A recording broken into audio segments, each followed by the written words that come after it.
Rock and Metal Extravaganza. We're here today to interview drummer Jimmy Monroe, and here helping me with that is Bryan and Danney. So, Jimmy, you wanted to just say something before we get going here? All right. Hello, everyone. It's an honor to be on the show, and thank you very much for having me. I've got kind of an outline of things, so I wouldn't leave some things out.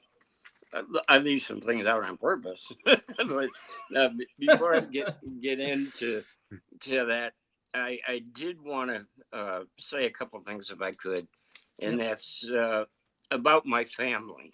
I've got my oldest sister who is 87 now, and my brother who's 4 years younger than that, and I have another sister.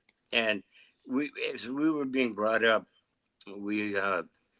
my mom always stressed how you got to keep the family together. You got to, and they'll be there for you. And they have been like so instrumental in me in my music career, and just helping me grow. And so I did want to bring that up, and I did want to bring up my children and thank them. I've got Jason, who I started raising when I was 17, and he was 2, and he's now 55. And we've struck a relationship again up in the last couple of years. And then I've got 2 daughters, Jenny, who's 33, and Emily just turned 30. And my son would have been 35. He had an accident a couple of years ago. But if you look on YouTube for Michael Monroe, you'll see one of the best drummers. He was a killer drummer, and I was very, very proud of him. And anyway, those are my children and my brothers and sisters. And then I've got Maureen, who's been the love of my life for the last 26 years. And what's funny is, as the stories go on, it turns out that my brother, the one that was a lawyer, was married. I think I was in the 7th grade when they got married. Well, she had, my brother's wife had this gorgeous little sister. And I was, at the time, I think I was in 7th or 8th grade. She was in high school. So I'd be playing at the dances and whatnot, and she'd be there. And it was all she could do to get away from me, because, who wants to go out with a 7th grader when you're in high school? So I'd be playing, and on my breaks, I'd be chasing her around. So anyway, we didn't actually get together below 26 years ago. And we've been together ever since, and she's the love of my life. So anyway, we can continue on. Thank you for letting me do that. No problem. Yeah, thanks for sharing that. That's great. So so thanks for sharing that with us.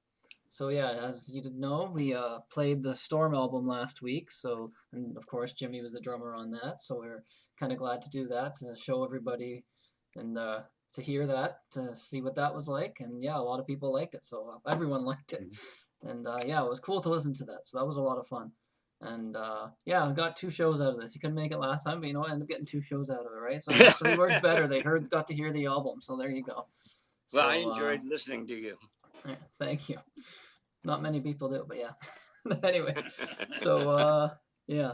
So yeah, you want to just give maybe a little brief history, how you just got into music in the first place, and yeah. Yeah, well,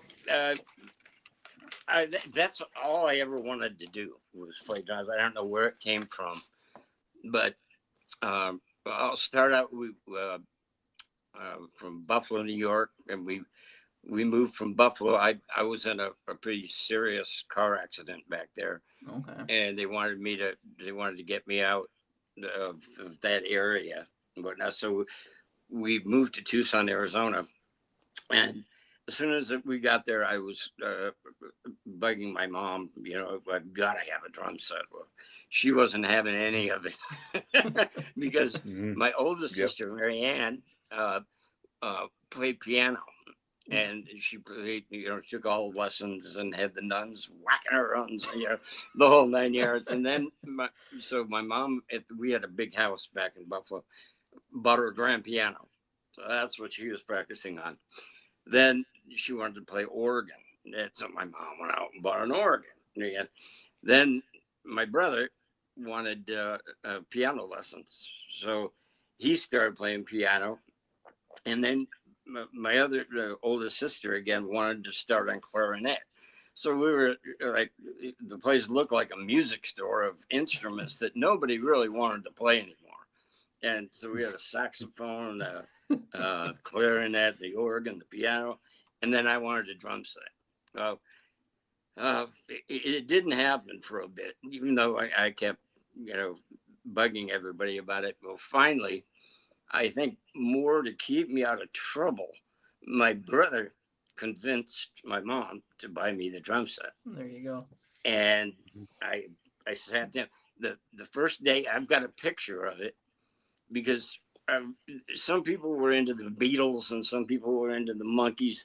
It was a couple of years in there where your older brother was probably into the Beatles and you'd be into the Monkees. Well, I came along during the Monkees, and I've got a picture of it. The very first day, I sat down behind the drums. I had uh, a picture of the Monkees, and I went and Well, I put it okay. on the the front bass drum head, and I got the record player right next to me and started playing, hitting the drums, trying to play monkey songs. And uh, turns out that later, much later, in Burlesque, I found out that Mickey Dolenz was coming in to hear us. Oh That wow. I was his favorite drummer, and he lived in L.A. And he was coming down in disguise and listening to me. I never A knew it. wig and glasses and Yeah, yeah. And there was a Michael Landon golf tournament in okay, Tucson, Michael. Okay. and Mickey Dolenz was one of the guests to play tennis, and uh, he was there. All these little girls came to the park to see Mickey Dolenz from the Monkees because they were showing the TV show, and they were probably standing 20 yards from him, looking right at him and going, "Where's Mickey?" It looked like Mickey's father. And anyway, I had that picture. My brother took a picture of me, with the monkey on the bass drum head, and I had that with me, and I went up and had him sign it. At the Wow. time, I didn't know that he really admired me as a drummer. But anyway, that's how I got started. Cool. So let's see.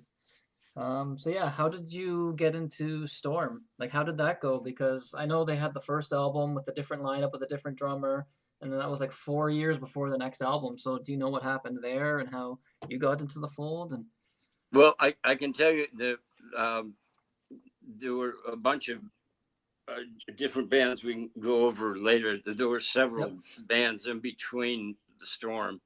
Uh, but if you'd like to know some of the things about Storm, I can. yeah, Okay. curious on that because there's a big Uh, gap between albums. So okay. Um, let's see, 1982. We were just talking about. Mhm. Uh, that was the year that I was going to become Buddy Rich if it killed me, and I was taking 2 lessons a week. I lived in Orange County, uh, and I was taking 2 lessons a week in L.A. One from Carmine Napasi, and then later on in the week I drive to L.A. and take a lesson from Lester Merle. okay, He was a jazz drummer. What was the band he was in? Real famous. Can't think of it right now. Anyway, it was jazz, and uh, I'd practice day in and day out. I mean, I at the time I was playing in burlesque, and on the breaks I would go in and practice my rudiments, and 15 to 20-minute break, and then we'd go do the set, and I'd go back to the room, and again, when I got home at night from the club gig, I'd practice again. So I was determined to uh, make something of myself that year, and it was a really good year because I got um, three really good offers that were on my bucket list, and that was to play with a, a, a group that had a recording deal, Right. a major record deal.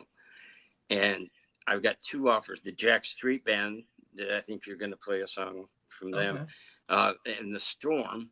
I got an offer from Storm, and anyway, those were the major ones. But and the other one was to play with Timmy Bogert. I wanted to play with Wow. the bass player, and Nice.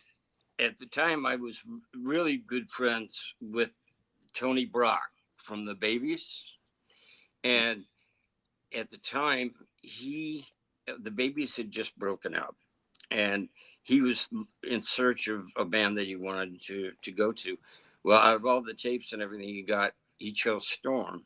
Wow. So he actually, Tony joined Storm, and then Rod Stewart got in the picture and asked Tony to join Rod Wow. Stewart. So, Yeah. needless to say, he had Yeah. to get a hold of Yeah. Storm and uh, tell him that he couldn't do it. But he said, "I know this drummer that you really should try out." And that's when I went to Tony. I said, "I've got these other offers." And Tony was, "No, Storm is where you need to go." So I did go and audition with him. And it was funny because I've always kind of been intrigued by people that are somewhat eccentric. Right. They Yeah. they entertain me. I, you'll be seeing something one way, and they come from left field with something that makes sense. I've always enjoyed it. Anyway, come to find out that one of them was in Storm. There you go. Well, actually, Murray and Jeannie are husband and wife. On Okay. the, I think they were called, the stage name was Lear Stevens and Jeanette Chase, I think. Okay. So that was Were the their name. singer and guitar player. Okay. They were husband and wife. Okay. Yeah, but it's Murray and Jeannie. Okay. That's the real. You know, Okay. They were hope using that's stage okay, names. Murray and Jeannie. Okay. But uh, so I went in. At the time, I was still playing with burlesque because I bounced in and out of burlesque for 11 years. So um, uh, let's see. I started. I rehearsed with them, and they never would tell me. I knew from Tony that they had a major record deal. That's why Tony was going to go with them, and it was at the time. I think it's okay to talk about it now. That was 1981, Yeah. 1982. They had a $300,000 deal that Wow. included an additional video, an MTV video, and I mean it was a major deal. But I knew that from Tony. Tony just told, when I'd go to rehearsal after it looked like I was going to be the drummer, I'd go to rehearsal and they'd talk about someday. This garage band's going to do something. If we try hard enough and practice enough, maybe someday it'll. And at the same time, Capitol was getting really upset Hmm. because I think Murray takes a lot of the eccentric one takes a lot of control. Maybe some places that they didn't really want him to take control. Hmm. Anyway, the deal was that they will get that deal as long as they can provide a major producer, big time producer. They'll get that deal. If they don't, they get nothing. And they were passing up. It was pissing Capitol. They pissed off who's the drummer from uh, Blood, Sweat, and Tears. It Oh. was Okay. Bobby Colomby. He was head of A&R at Capitol. Well, they got Roy Thomas Baker to come in. Nope, Wow. go away. I mean, they had two or three others, big time. That's And crazy. I mean, I'm in awe of these guys that they're turning down. I was there one night at rehearsal because in Burlesque, when we went through our original things, we would kill to have some of these guys show any interest in us at all. And here these major Yeah. people are coming in. It's like, well, I was there when I mean, at rehearsal, he showed up at the door. Ron Nevison, I think Okay. he Yeah. was Ron Evanson's. the engineer for Led Zeppelin and Yeah. produced a few credits to his name. Yeah. There's a whole big, Yeah, huge list. he showed up 10 minutes late. I was over next to the door when Murray opened the door, and there he's got a girl on each arm, and his Rolls Royce is there. You can see it. And Murray told him, "You know what time it is?" And he said, "Yeah, I'm sorry, traffic was kind of rough." He goes, "No, you would have been on time Oh my if you were God. really interested." See ya. Wow. And he slammed the door, and I'm going, "Oh my God!" I mean, I witnessed that one. And so it was really odd when I was in Storm. It was more of I don't want to say sidemen, but Mm. I didn't have any control over anything. Yeah. It was all pretty much Murray. And again, I found that kind of thing entertaining until it really screws with your Until it screwed up career. everything. Yeah. Well, the let's see where do we want to go with that. The to the, recording the album. Okay. Yeah. Um, is that a fair? We rehearsed and rehearsed and rehearsed, and we'd rehearse from like 4 in the afternoon till 7:30 or 8. Then I'd go play with Burlesque, and because Burlesque played like for a while 6 nights a week, and then we went to 5 nights a week, and we made a lot of money and had a lot of friends and a good time.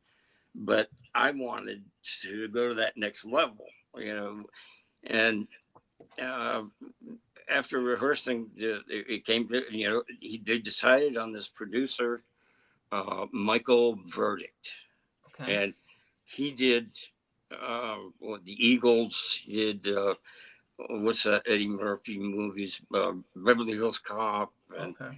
he did a lot of things but I had no say in it. They Right. decided that it was going to be him, and it was so the Bobby Colomby wanted a big name drummer on the album, so he wasn't thrilled that. I mean, I lots of credits, but I Right. certainly wasn't, Carmine or one of those, Yeah. and that's what they wanted.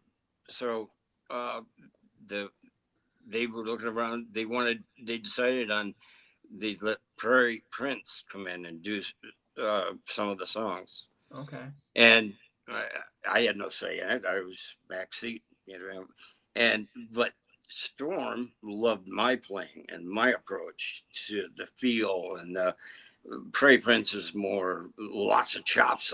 He played on top, whereas I came right through the center of things. And uh, I came to the rehearsal one. I had my big drum set. I don't know if you can see that if I showed that picture. I don't know whether you'll I'm be right here with Jimmy. yeah. See, I don't know if you can. Where is you? Oh wait a minute, up there. There you go. Here, I can make you. Yeah, can you see that? It's a Hold on. huge drum set, both gongs. Uh, yeah. Here, show So that anyway, again. I can make you. Where's the? There should be an op. There's usually an option to make you do a solo layout. They must have changed this. Yeah. Okay. Anyways, yeah. No, that's fine. Hold that up again. okay, yeah. Let's see if I'm doing it right. Why No, isn't up it? higher, up Oh, higher. up high. That's right. Uh, Well. it's all the syndromes that just come out. I was sponsored by them, and the big drum set and the two gongs and then two timpanis. And anyway, so that's the set that I had at rehearsal. And Nice. I was used to coming in and playing the songs on that. Well, I came in, and here's this Montgomery Ward drum set set up in front of my drums. And it was It's like a $50 drum set. But yeah, if we're lucky. I mean, the bass tom didn't have any legs on it. It was on a suitcase. And the producer said, "We want you to play this drum set. See how you play it." They said, Prairie Prince played it when we flew him in today. And he didn't play that because by the time I was done with a couple of songs, and the whole thing was demolished. But it was things like that that they'd throw at me. It was like, "Oh, okay, well, I can deal with this, I guess." And it came time to do, let's see, the album. Yeah, we finished. Let's see, we did the video with no, they finished the album first. I'm sorry, and the the last song was "So Long." It's like "Good Night." It's that kind of song to finish the night off. And uh, we finished that song at Wizard Recording Studios, and uh, right after that, um, I got hit by a car. Uh, It was we had just finished it, and I was I don't know whether Orange County or not. Here, No, it's not it's really. like 50 miles from LA, Okay. and it's its own entity. And we were Burlesque and all that were real big in Orange County. And one of the main streets, it used to be a highway called Beach Boulevard. And I had my girlfriend's sister and her husband, Julie and Tom, in the back seat. I was driving a uh, old Grand Prix. They're like big boats. They're kind of sporty looking, but they're big. And this one had a trailer hitch on it, but no ball in the trailer hitch. And I was driving down on the way to the gig, and I'm all dressed, and you know, back then, the real tight pants and no underwear sometimes, and, and I've got the high boots and all that, and I pull in off Beach Boulevard to get gas, and I went back. The gas tank was behind the license plate. Remember those? So I they had just come out with the nozzles that were real big to save fumes and all that. I couldn't get it. I went down and couldn't get it in. I got down on one knee and finally got it in. And as I stood up, I mean, it happened just like that. I stood up. A car came from behind me and smashed me between the two cars. And it was the trailer hitch that didn't have a ball in it went through my calf, all the way through my calf, and out the other side. It broke my left leg in half. The license plate went through my right one. I mean, it was a serious thing. What it was is he was on the phone with his girlfriend, and she upset him, and he jumped in his truck and floored it backwards. And it's such a busy street, I didn't hear the tires spinning and all that. So I never heard it coming or saw it coming. And once he did that, it moved that big car 6 feet, and I was in between it. And he was in reverse, and in shock. I may have cussed a couple. Sorry, guys. That's fine. I'm sure. Yeah, as I recall right, there were a few words. And anyway, he took off. He was a hit and run. And as he was leaving, I wasn't going to let him get away.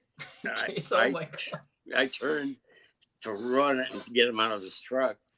And I didn't realize that thing was all the way through my leg. So as I turned to run, it ripped my whole leg wide open. So all the tendons, everything was cut in half.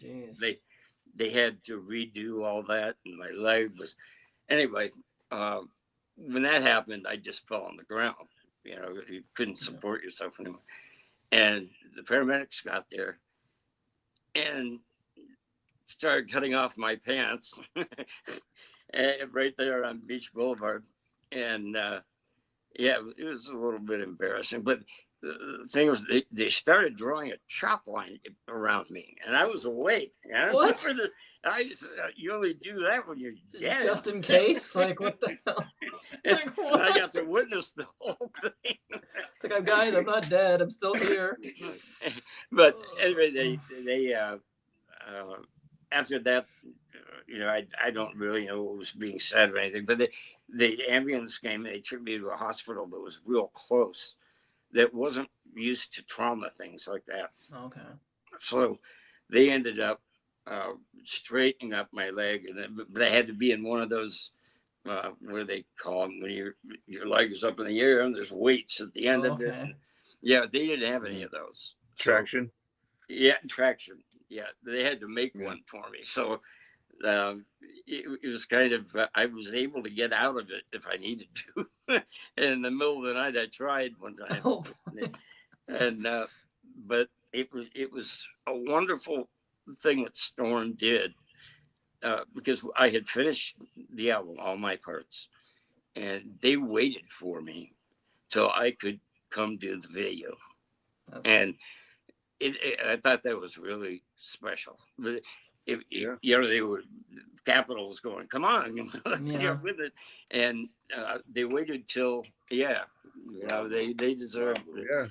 But they waited till I was in a wheelchair, and they took me down there, and when they wheeled me in, and if you look at the album, I've got like the long curly hair, perms, thank you.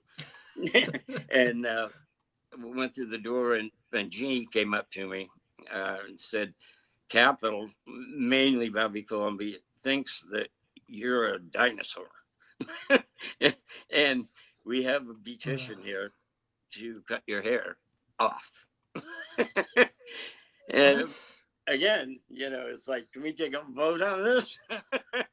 And they did. They cut it off, wheeled me up on stage behind the big drum set, and I was able to move my arms, but my legs wouldn't move. And then after that, they wanted to do another video of us, like with old beat up equipment in an alleyway. And then I think they did them backwards. They were supposed to start with the alleyway and end up with the bombs are going off, and that's the one that got released on MTV. Half of it, they didn't show the big drum set and all that. That's ended up laying on a floor somewhere, all that footage. And but the video and the album did so well that especially overseas. But I wasn't really involved in what happened, but as much as I could put together, Murray was down with Capitol. Capitol's getting pretty fed up. And basically, if these guys are going to be this much trouble now, what's it going to be like, down the road? Because it was like number 3 in England, and I mean, it was climbing the charts real fast. And I think at that point, they kind of pulled the plug on it. And I know Michael Verda, it took them almost a year to record the drums. If you listen to every track on the album, the drum sound is different. Jimmy, tell us all the different studios you recorded this album in, and if you have any special stories about your recording techniques or what they had you do, please tell that. Oh, okay. Did you hear Danney? What he wanted me to ask? Okay. We recorded, let's see, Capitol, the big room, B, A, one Frank Sinatra and those guys used to use. That's where we did Running From You in that room. Then we went on the other side, recorded. Then we went to Wizard recording studio. There were 1 or 2 more. I can't recall right now. But if you Capitol, this was really special recording. Yeah, you're on a major label, so. Yeah, well, Tony, when I was telling Tony about it, he was saying, you got to get a hold of one of the drum magazines, and tell them about this, because he said nobody gets to experience this. It was the day that we did Running From You, which ended up being the MTV video, Okay. and was played every 2 hours. We Oh. were Michael Jackson and us and a couple other bands had 2 hour rotation. And we were one of those. I forget which Michael Jackson thing it was, but we were getting played as much. Probably beat it. Yeah, Maybe, yeah, probably. And just went through. We did Running From You. It came real easy that day because I wasn't feeling that great when we got there, so I was kind of tired, and Julie, the girl that was in the car with me during the accident, came to Capitol with me. She drove me down because I wasn't feeling on top of things, and which made it easier to give that English backbeat. It's like putting it in a pocket. Bryan, you know what I'm talking about. The Yes, English sir. backbeat. Yeah. Yes, sir. And when you're tired or whatever, it comes a lot easier to do. Anyway, so we only took like 2 tracks, two takes. I'm sorry.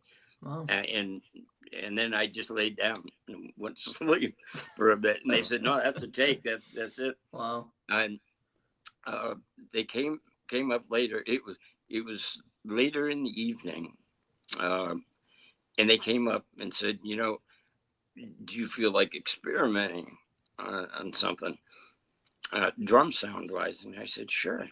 And he took me over to. There was an elevator at Capitol that hadn't been used in years, and they took it out. They took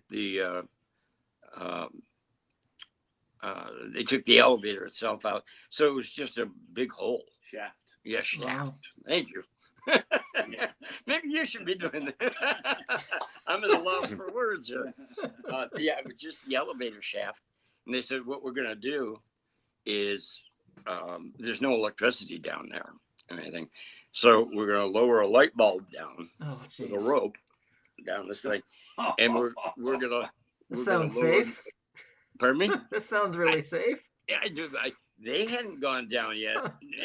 I was going to be the first one to go down this dark elevator. I didn't know it was at the bottom or if there was a bottom. Yeah. And so we started lowering the drums down the elevator shaft one by one, the cymbals, and then the mics and the mic stands. And it was a small drum set at that point. And what's down there are Monsters. The original reverb rooms. Monsters. And I mean, nobody goes down there because all around, when they lowered me down, what you would have seen if the elevator doors had opened, but they weren't there. It was, but as you look that way, there's 2 huge doors. They're like vaults from a bank. Okay. And they said, what we want you to do is set up in that hallway in front of those doors. And once you're all set up and you're just doing the sound check and whatnot, we'll tell you what door to open more, what door to close more to get the sound we're looking for. Okay. And it was amazing. It took a long. I had a headset on, and they were in the control room. And I'm looking around. Nobody had been down there in years and years and years. And there's little pets here and there.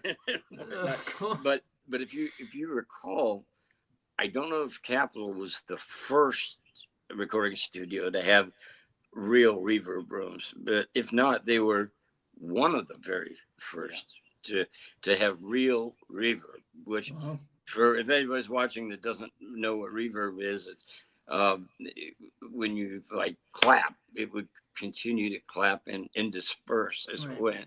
Get quieter, but so it'd be like bum bum bum bum bum. And what it does is they send down microphones in each room, which are just cement rooms with these huge doors on them. And they put a microphone in each one and an amplifier. And in the control room, they play the guitar. and that signal would go down to the cement room and bounce around and sound real big, and then it would shoot back up to the control room, and you'd have reverb. And it was unheard of at the time. But anyway, uh, I sat down and did this for hours. We went, and Julie was down there with me for company, because it was a little creepy.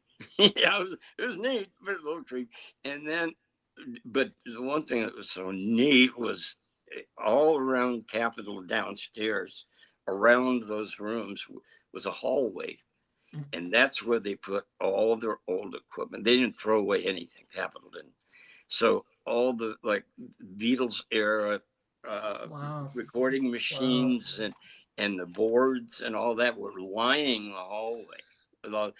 So I mean, the Beach Boy was labeled, Beach Boy 1, good vibrations. It's like, God, I just wanted to live down there for a while. It was so neat. And the what's the name of this? I think Pez was one of the ones that was recorded down there, and then that's Pez. Pez, and then there's one other that I know came out of that room, but they wouldn't fill me in on anything other than go play your part. Yeah. I know that the drums used on that the echo thing and Running From You was a 26-inch bass drum they got from SIR. Okay. And I know Michael Burdick and Murray both tried to buy it, and they wouldn't sell it. They said everybody wanted that bass drum. Yeah. So they used my tom-toms from my big maple set and that bass drum. So that bass drum is used on everything, and they wouldn't let go of it. It did sound good. It did sound real good. Yeah. But I had told Tony Brock about the experience going downstairs to the reverb room, and he said, he's recorded there numerous times and knows a lot of people that nobody gets close to going down the elevator shaft, but nobody was there. That late at night, we had run of the whole Capitol building. Wow. And I went up at one point, I went up the floor by floor, just like I did it. I'm going to tell somebody I did this one day. Here I am. But I hope that wasn't too much information. No, it was perfect. No. So awesome. Was it I guess did you record yourself live in the studio together, or no? I guess it was you did your separate tracks, or you did the drums separately and then they mixed it, or usually it was for Murray would do a guitar part, and sometimes she would sing along with it. Okay. But other than So Long, I didn't do many takes. Maybe 2 or 3. But So Long, that's hard to play that fast for that long. Yeah. That if you listen to it, the drums are for about four minutes. So yeah. It was really hard to keep the tempo just locked in. But yeah, I personally, I'll throw in something I was going to talk about earlier. Was I took those lessons from the 2 drummers, and I rehearsed all the time. But I wanted to be a rock drummer, and I was locked into that. The couple of teachers I had at the beginning all wanted me to learn how to read. No, I'll get that later. And then, you need to know these rudiments. Yeah, I'll get that when I get the reading in. But I want to know how to play this song. And that's where I was. And I'd play with records all the time. I had my brother had a Magnavox record player, and I'd set it up right next to it. That's what the piano bench was used for, is to hold my record player. That's about all the piano was good for at that point. But I played all of the older songs, and I was thinking back because I have this thing, I had it for years, where I'd lock into a tempo, and 9 times out of 10, it was the right one. But if they wanted me to speed up or slow down, I Hmm. couldn't really, because it's like this thing that's in your soul or something that it's just part of you. And I think where that came from was all those years of playing with records, Hmm. because you can't speed up, you can't slow down, Yeah. you can't finish the song before the monkeys do. That would be sacrilegious. So I think all those years of doing that gave me that sense of tempo Right. that, I mean, people would constantly compliment me on that. Yeah. And I'd say it's really nothing that I'm practicing to do. It's either Right. you have it or you don't. Yeah. Instead of And just playing fast for the sake of it, right? Like you gotta actually keep the beat and actually stay with it, not just sit there going off on tangents and yeah, you know. yeah. Well, the um a lot of the songs, if you go back and listen to them, they didn't have click tracks back then. Yeah. So they speed up, like some of the cream things. It varies a little bit in there, but that's human. Yeah.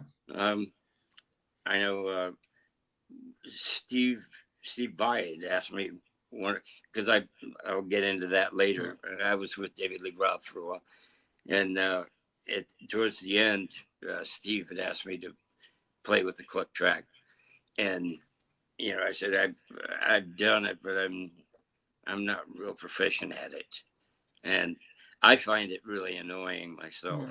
But he they wanted a click track, and they must have gotten one, but not for me. Darn it. But anyway, another tangent I went off on. But Yeah. So did you want to get Jimmy, into the David Lee Roth story? Oh, Danney, you want? yeah. Who were some of your favorite? I mean, favorite drummers, Jimmy? Can you name like the top five or top three? uh, Deep Purple, Ian Pace was Yeah. the Buddy Rich of rock and roll. Yeah, top. Yeah, um, he's really hard to emulate, Yes. because he's very, very.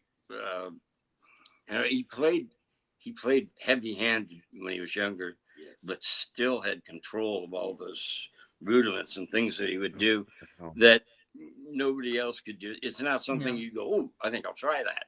It's like maybe I'll practice for a year and I could do it. But Cozy Powell was Oh, this is another one great. of my favorites. Um, Carmine Appice Yeah. was on. I went and saw Cactus Oh, back when they were really Cactus, and I couldn't believe it. I mean, it Yeah. was like, wow.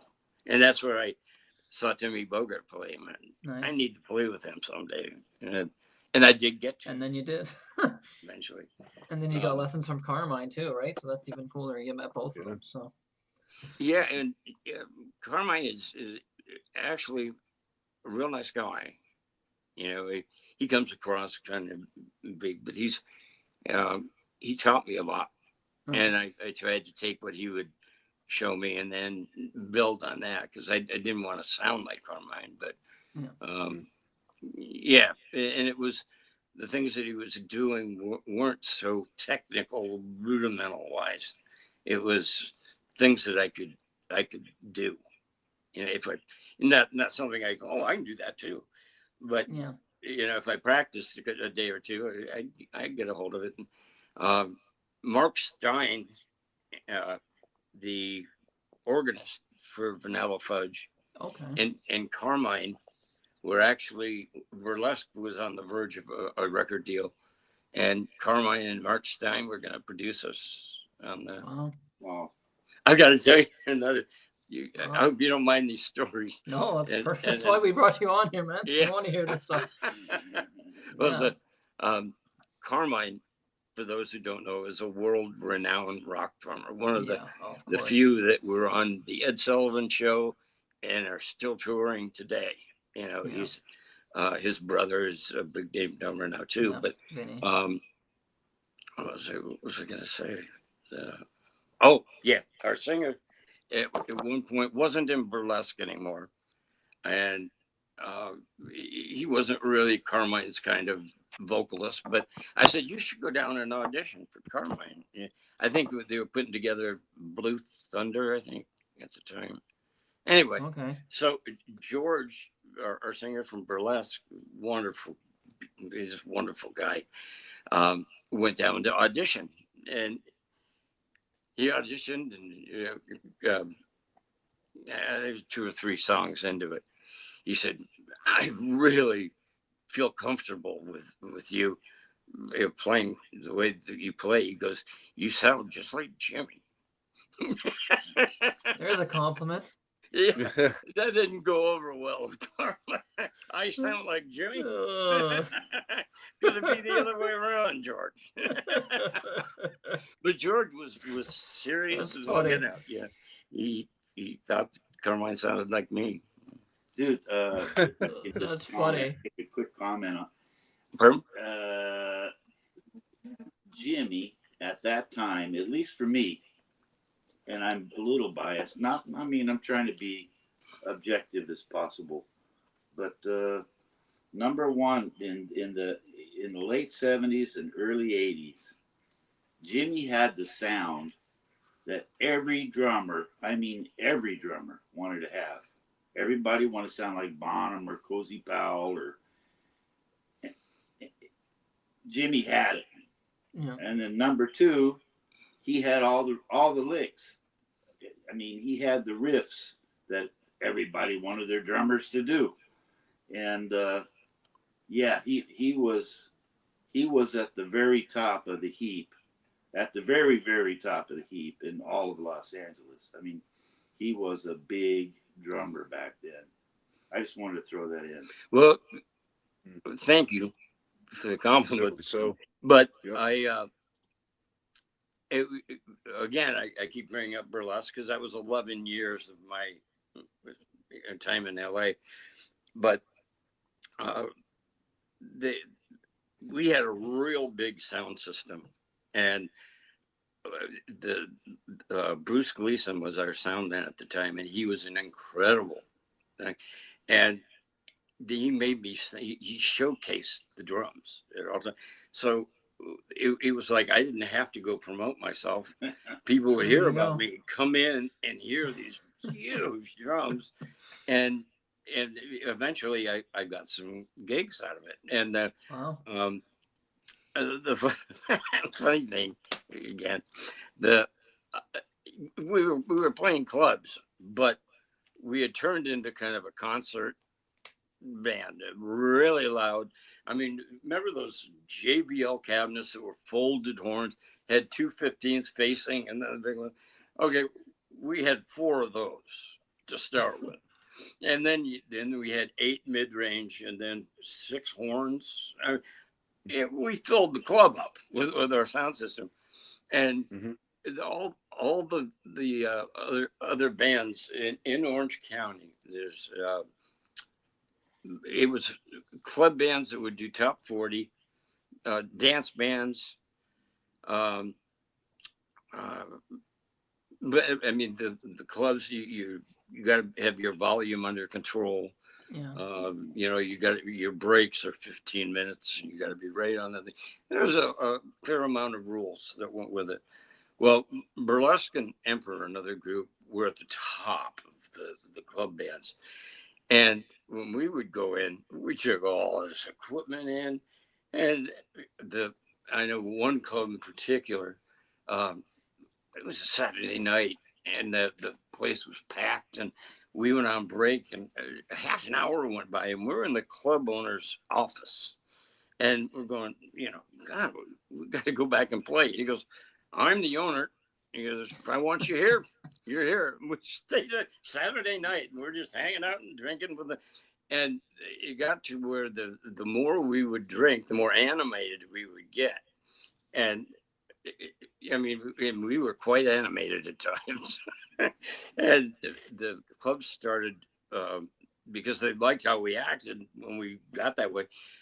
Our volume would go up incredible. You know, we'd be playing concert volume in the club, not coming back from the breaks on time, and they started giving us free drinks. Wow. Period. We in the middle of the day we walk in, free drinks. You know, we get there, and one time they ran out of shot glasses behind the bar. Yeah, some of the stories you may not want to hear, but yeah. So the other club bands in town wanted to you know, eventually make the kind of money that we were making and all that. So the agents would send these bands in, go take a look at Burlesque and, you know, see what you think, and, you know, and they go back and they're doing everything wrong. They're too loud. They take 45-minute breaks. They're all inebriated usually. And I mean, you're just marking the things up we did wrong, and they didn't know what to do to try and climb up. So we stayed at the top of the heap for a long time and made excellent money for the time. But Nice. we went from originally when I joined, they were kind of a low-keyed, very talented band. Eric Brenton was on violin, guitar, and flute, and Clark it was trying to keep us in line on stage. He didn't drink or anything. He had to watch us every night and somehow keep us in line. And Joe Rubel, another guy that was really eccentric, but wonderful guy. He passed away. But they were doing songs like Sweet Home Alabama and whatnot. And when they asked me to join, I had something else in mind. We learned what's that Nazareth song, Razzmatazz, Razzmatazz. Oh, great! That's like my favorite album by them. That's and a couple songs off the Queen album that nobody could dance. First one? Pardon me? The first Queen album? Yeah. Yeah, oh yeah. Yeah, You're naming my favorite albums here. To it, but they wanted to keep me happy, so they were learning these songs that nobody could dance to. But slowly, we, Cozy Powell song that I had him learn, Tommy Bolin song. I mean, whenever it came my turn to choose the song, it was like, oh no, what's it gonna do? And so the other guys would balance it out by, you know, danceable songs. But they put up with that for the longest time. But we became more of an original club band. We started taking time off, but we weren't, unlike other bands in the time. They call it the Orange Curtain. That people on the Orange County side, it's a whole different set of rules, and you couldn't get people to come hear you, like producers and whatnot. Yeah. And when we would take time off, because we were usually booked at least 6 months ahead. Wow. Which is, most bands, when they finish a gig, we're like, where do we go now? Yeah. We were booked 6 months ahead. We had Clark take credit for this.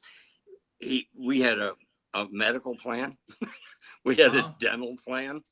We'd plan our vacations a year ahead, and it was like a day job, and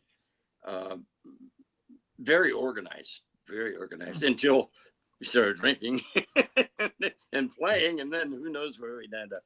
But it was then that I learned a real valuable lesson, and it was a good friend of mine at the time, Kenny Richards, was a drummer, and he played locally, and he would come in and watch me play, and I taught him the longest time. He wasn't old enough to get in the clubs, but I'd sneak him in the back, and then he'd watch me. And he said, you know, Jimmy, if I ever make it, you know, I'm going to come back and help you out. He goes, and you know, you guys go, yeah, well, thank you. You know, chances of that happening. So, next thing I know, Kenny walks in with Earl Slick from David Bowie. Wow. Guitar player. Okay. he walks in, and here I am with a great sound and all that. So Slick was putting together a band at the time, and asked me would I do it. So I talked to Clark and said, I got to leave Burlesque again. I got to go with Slick. Clark said, oh, I got to start looking for another drummer. And so I went with Slick, and it was just Slick and I at the time. And then the bass player came in. He eventually went with Tony, with Rod Stewart, Jay Davis. Okay. And then the singer, Joe, he wasn't there when this happened with me. So we were rehearsing at Supertramp Studios, Oh wow. which incredible studio. Like nobody knew what they looked like. All they knew is the Supertramp song would be number one, and the Supertramp song would be number three, with a bullet. It's like they had platinum albums. They had a rehearsal studio, a game room, and then the uh, recording part of it, and then they had all the business, and then the business upstairs. And I went up there one time. They had they had so many gold and platinum records that the bathroom were lined up with them, back to back to back to back, gold and platinum. It was just incredible, because you go gold and platinum in every country, so it just because you're gold here doesn't mean you're gold there. No, well, they were gold true. everywhere. Yeah. And I remember. Do you remember their album with it was a city made out of kitchen utensils. Oh. It was all painted white. Okay. Yeah, like salt shaker and a pepper shaker, and Yeah. they painted it all white. I mean, it turned up looking like a downtown city. Well, I was looking around on the shelves and all that, and here's a box of all these white of the album cover. It's Wow. At the time was probably the most popular album cover there was. Wow. And it had the grand piano on the back cover, I think. Anyway, I thought there was a lot of money involved, and I was used to burlesque in a day job.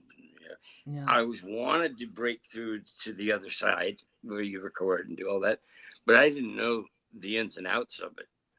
And so one day, Slick came up and said, I've found the management company we're going to go with. We need to be down there a certain time, downtown LA, in one of the big high rises. And I went in, and I forget what it was called. But anyway, he said, what I need each of you to do, there's three of us, Earl Slick, Jay Davis, the bass player, and myself. And he handed us each a pad of paper, and he said, I need each of you to figure out how much you need to make a week, because we're looking at Columbia Records to do this. You need to be able to practice more. How much will it take? And I started in, Slick was driving an old VW Bug. I forget what Jay was driving, something, not to mention.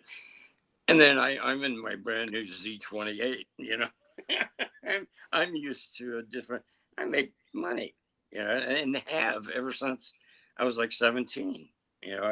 I've always, but I went that way. I went for the entertainment club part of it, whereas other people go for the original road. Right. And then eventually, if they're lucky, they break through. The club thing, you just get old, like club after club after club. But I was used to a steady income. And so I'm writing these things down, and I'm looking up, and Slick's done. And Jay Davis is done. I'm not close to being done. I handed it over. Slick's like, it was like, I forget, 200-300 for rent at the time, and real meek thing. Well, mine was, see, I got a Montgomery Ward's card, I've got a Sears card, I got a couple of MasterCards and my Visa card. You can't forget about the Z28 family. And mine went back. And then I got my notice after that. Oh, geez, yeah. It was a rough lesson. Oh boy. They let me go right after that. But then again, when Slick rehired me years later with John Wade after Missing You.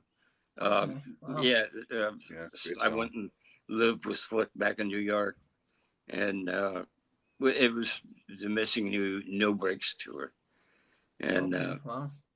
yeah, it that fizzled out, and I'm not quite sure.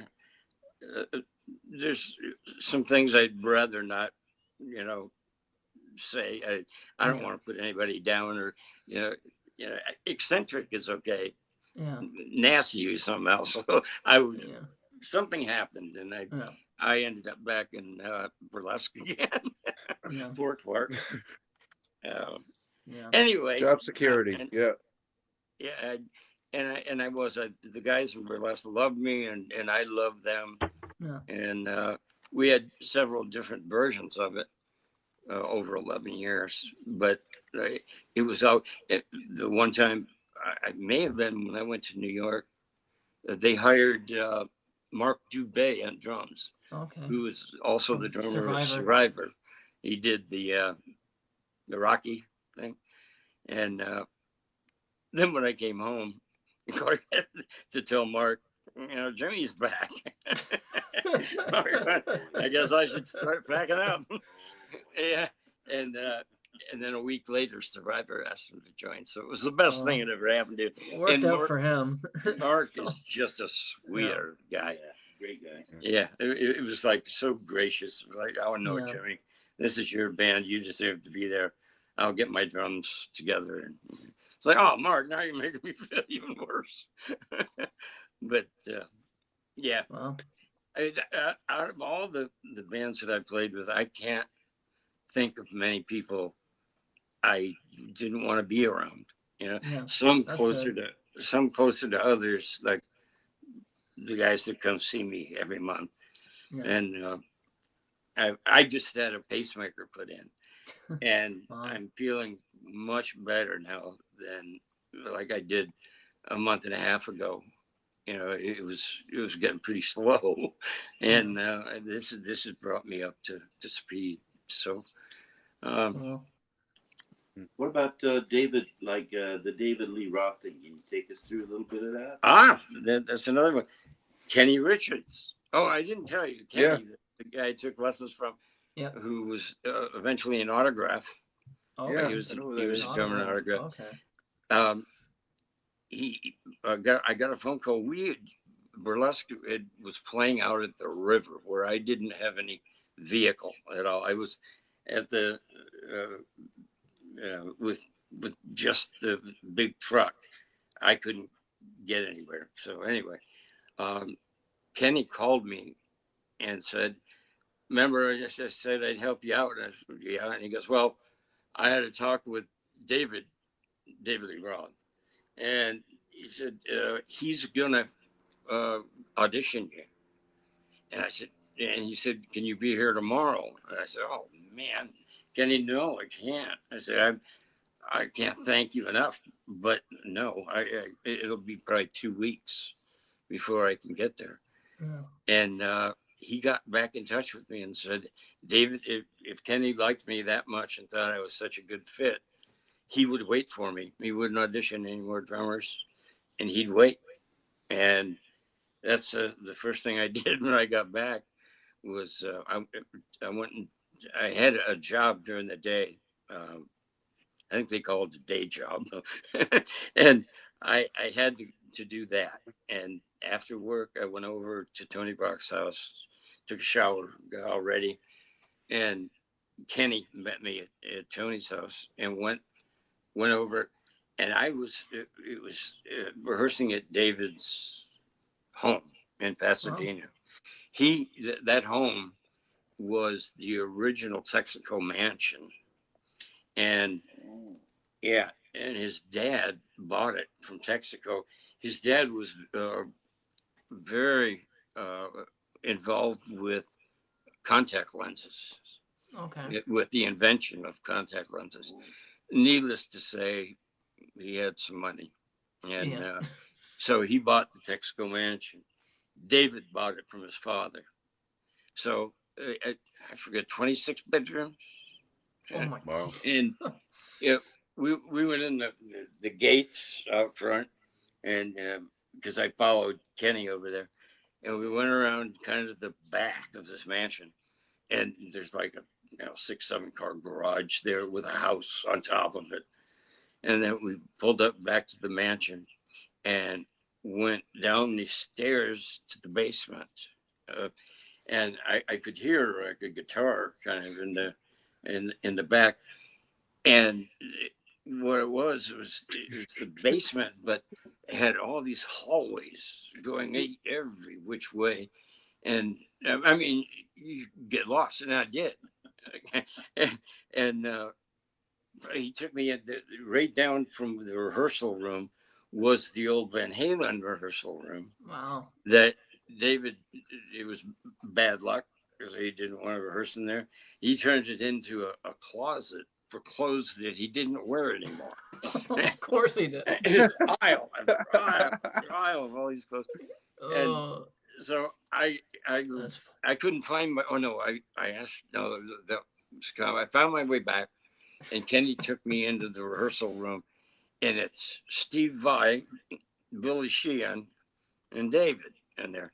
I didn't know Steve Vai or Billy Sheehan from Adam. I mean, you missed some things, Yeah. and I don't know how they slipped by me, but they did. I didn't know who they were. So Kenny introduced me. Hi, this is Steve. Hey, Steve. We are totally uninterested. I'm looking around for David. It's like, hey, Steve. And this is Billy. Hey, Billy, how you doing? Like this guy didn't even realize we're famous. Yes, I'm looking around for David, and here's this other guy with a cap on. And he goes, and this is David. Hi, David. And I'm still looking around for David Lee Roth. And then it hit me. Oh, David. I just met him and acted like I could care less because I was looking for David. Oh, and we started rehearsing, and what they did is they had a chalkboard, large chalkboard on the wall, and I don't know where all the songs came from, David, all 3 of them, but they were older songs like Gloria, just songs that he wanted the band to learn, and then you'd pick pieces of them and use them in your song. And there were probably 60, 70 songs up there. And like Tobacco Road, that was on the album. Yeah. But we rehearsed it though. After we did several songs, David said, "Well, put your sticks down." He goes, "Do you want to join?" I gotta say it the way I said it. He said, "Do you want to join the effing band or not?" And I said, "Sure." Duh. And he said, "Well, come here." And I came out from behind the drum set, and they put their guitars down, and we all sat in the middle of the room. And he told me how much I'd make. What kind of schedule he wanted to keep with the upcoming tour. He said it was going to be the biggest light show ever touring, which it was. Yeah, it was. And he went through all the how much we'd make, and then songwriting, how much that would be split up. Didn't really involve me at all, but between those two. And I've got to say, I've never met Steve or Billy, but when we started playing, I needed a seat belt. Oh, yeah. I swear, I'd never heard anything like those guys in my life. Yeah. And the way that I played, kind of going through things and keeping it solid. After we were done for the night, I think it was a compliment from Billy to me. He said, "You're really solid." I went, "Thanks." He goes, "Yeah, easy to play with." These compliments are going down. Easy to play with. But it was a compliment. Yeah, but so anyway, that was in Pasadena, and that same night, the first night, I had to use the restroom while I was there, and I got lost. There's just 26 rooms. It's like, yeah, you hear a guitar and bass, and it's echoing down the hallway. Oh, I gotta go that way, and I go down there and do a dead end. in time, they're waiting for me to come back to play the next song. Time is money to those guys. And I was probably gone 15 minutes. And I said, I'm feeling better, thank you. I didn't want to say I got lost. Yeah, we can't take this guy on the road. He gets lost. Yeah.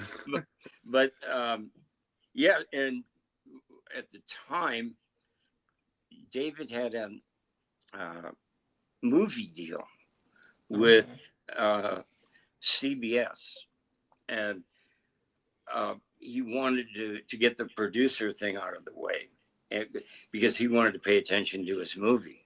And did that movie ever even come out? I'm trying to think of. Yeah, excuse me, I'm sorry. Yeah, so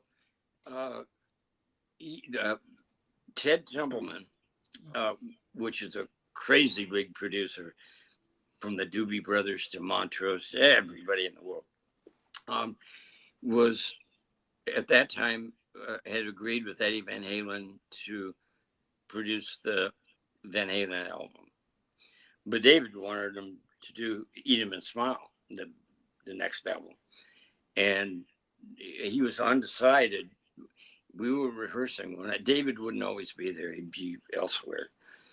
And we rehearsed the music around him. And he walks in with Ted Templeman. And everybody stopped and kind of went over. And I always wanted to meet Ted Templeman. He got the sound. Montrose, that first album. Oh yeah. Mm-hmm.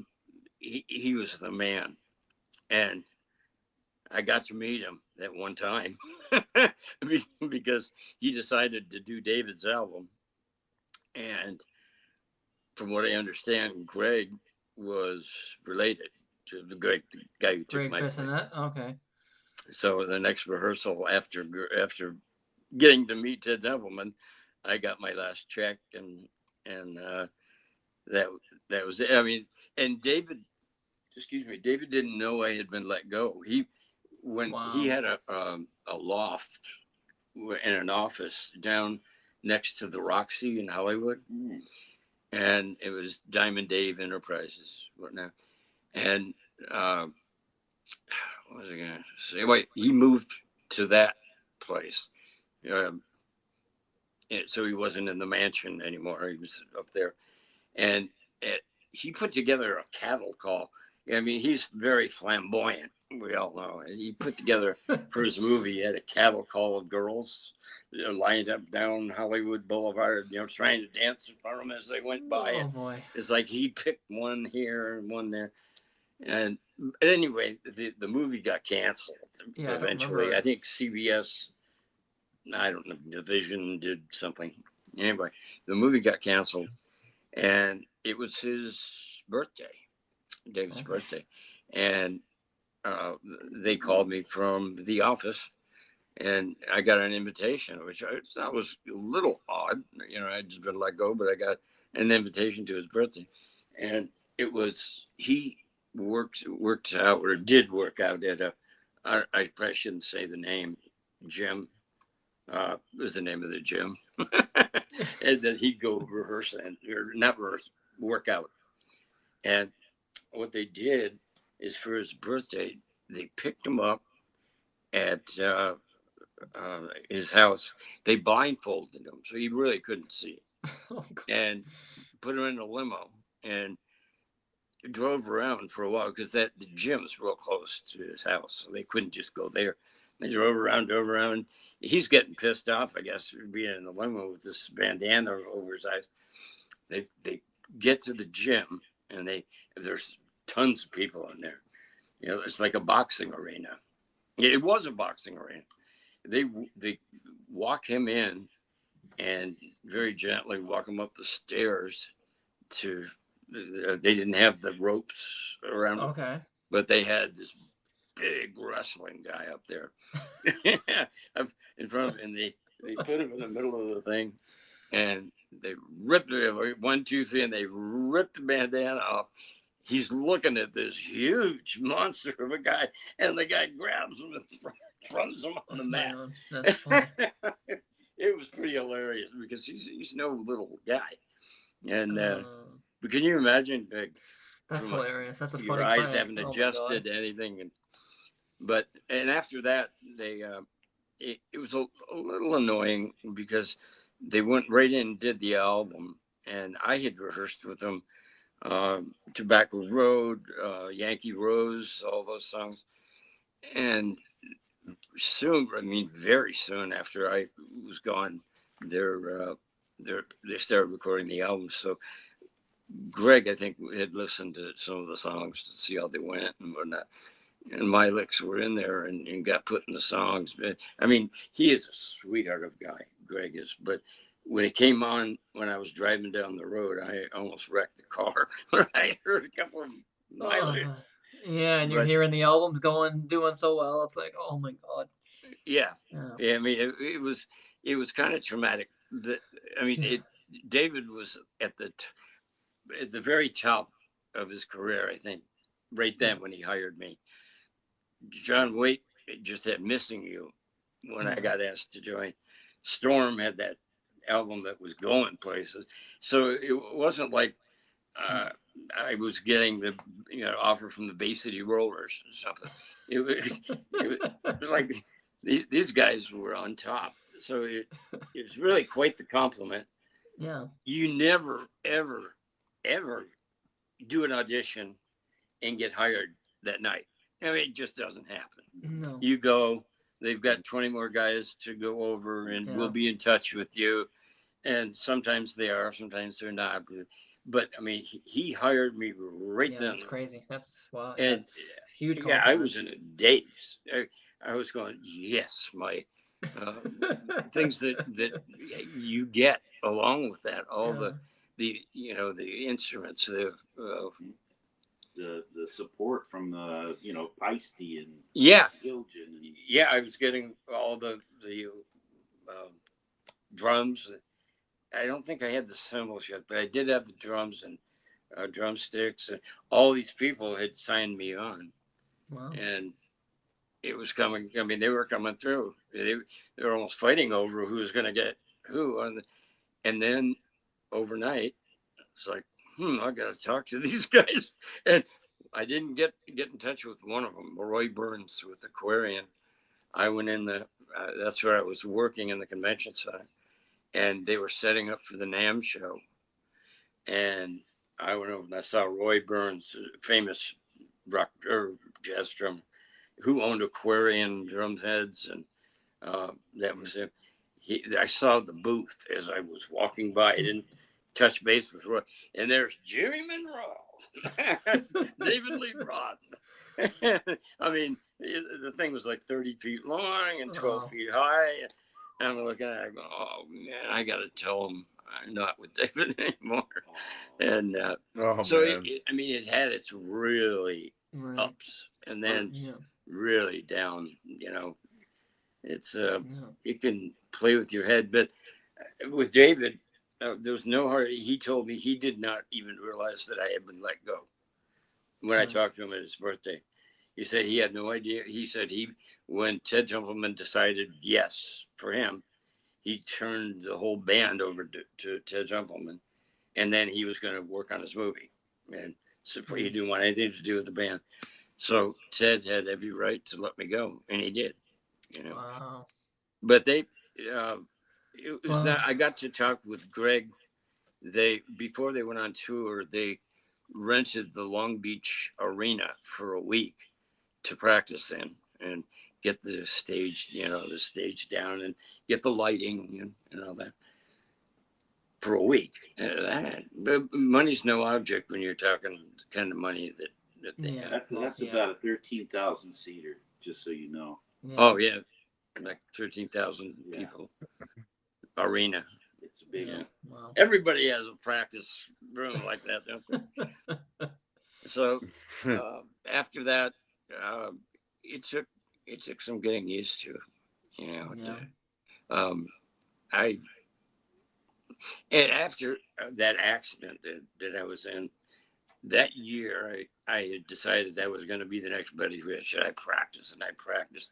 I was getting offers from people, and And then I got slammed with that car, and Yeah. I was never what I was ever. I mean, I had to practice to be Yeah. able to walk again, and I practiced to where I was okay. You know, I was pretty good. But before that, I was world renowned good, and I'm not saying that to brag. It was like I had what it was taking, and I was devoted to it, and things were coming my way because of it. You know, it's like if you think positive things, positive come to you. It was kind of like that, and then what happened? It happened again. Oh, I had a stroke, and my whole left side went. Wow. After I had, so I got back that I could play again, but I was never even close to, because with Carmine, all that double bass stuff he was famous for, that's what I was getting. Was my double bass was like, you know, really, I was proud of it, and it was nice of the bands that they hired me back, and I still could put on the show, but it wasn't world renowned by any means anymore. Yeah. So I'm not. It's not bad grapes. I don't know why that guy did that, or I mean, I wouldn't want to meet him, but can't hold it against somebody for the rest of your life. Yeah, But it's one of those things, right?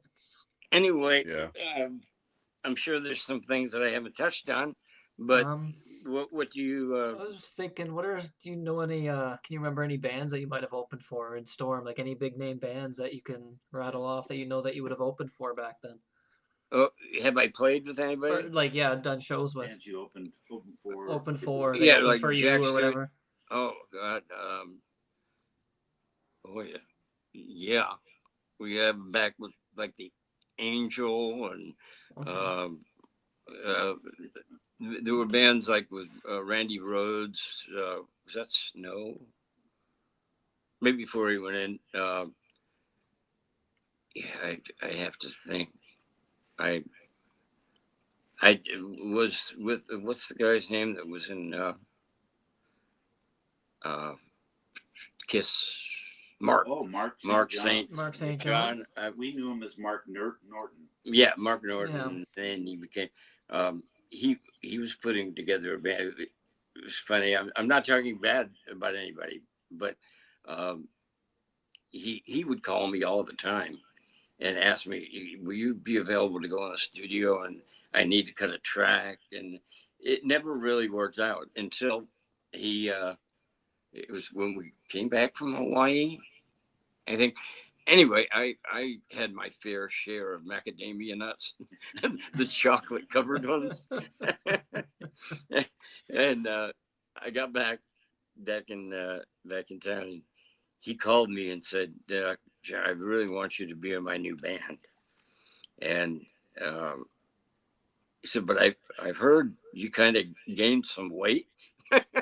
Oh, and I said, Mark said that? "Yeah, Mark said that."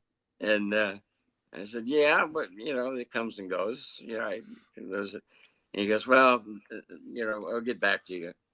And because I had put on a little weight, I hired Bryan on drums. Bryan Fox. okay. He was in a band called something or other. I don't know. That name sounds familiar. Yeah. So now I got a bad taste in my mouth about chocolate covered macadamia. It's supposed to be a good taste. Yeah. Well, it was for a while. It's funny. But I can't think of there's bands like Gary Puckett and Union Gap and all those older kind of bands that played with the Storm. I only played. We did the hard rock. We did like a concert over. We have the 5 freeway. So anyway, we really didn't play that many live gigs. Okay. I know you had asked before what happened during that Storm first album. Yeah. And the Storm second album. and I don't know. Yeah, 'cause you weren't, I can't. you didn't ask them, right? So, No, what happened to they your did. previous guy? You're not going to Yeah. ask them that, right? Well, I know they had their first album was on MCA, Yeah. Oh, and yeah. they had a big producer on that one, and a song called Machine Head, I think, went and was in a movie, so they were getting some residuals from that. I don't think they ever spent much money that they got from the record company. I think it all went into the album. And I think they drove, the two of them drove a Volkswagen Jetta or something, and it just put all the money back in the band. And I know, I don't know whether I should say this or maybe, well, it's too late now. It's okay. I know Michael Burdick was so into the band that they used up their whole thing from Capitol before the album was done. And I think Michael Burdick took a second out in his house to finish that. Oh, jeez. So he was devoted to that album. And whatever happened to get them, thrown off the project entirely, must have been significant. I don't know. And sometimes he'd just lead me on with things, and I'd eat it up. Oh, well, that's good to know. And he goes, well, yeah, someday maybe. Walk away. It's like, nah, I don't know whether I'm coming or going, but yeah. I have a quick question for Jimmy. You played with another friend of mine named Jeff Ballou. Yes. Guitar player friend. Yep. And Jeff and I were pals. And I love Jeff. He's a funny guy. And you did an album with Jeff. Yep. Can you tell us a little bit about that? Yeah, that was the Jack Street project, which was a lot of the guys from Burlesque. Clark was in it. Danney he wasn't going to be in it at first. Danney, their guitar player, but Jack had a vision of what he wanted his band to be, and the vision that he had was for the band to be real solid and and tight and whatnot, but to have the Jimmy Page, Robert Plant kind of stage presence, to feed off each other, and that's when he hired Jeff Ballou. Jeff's, you're right, he's a real funny guy. He is. He's a great guy.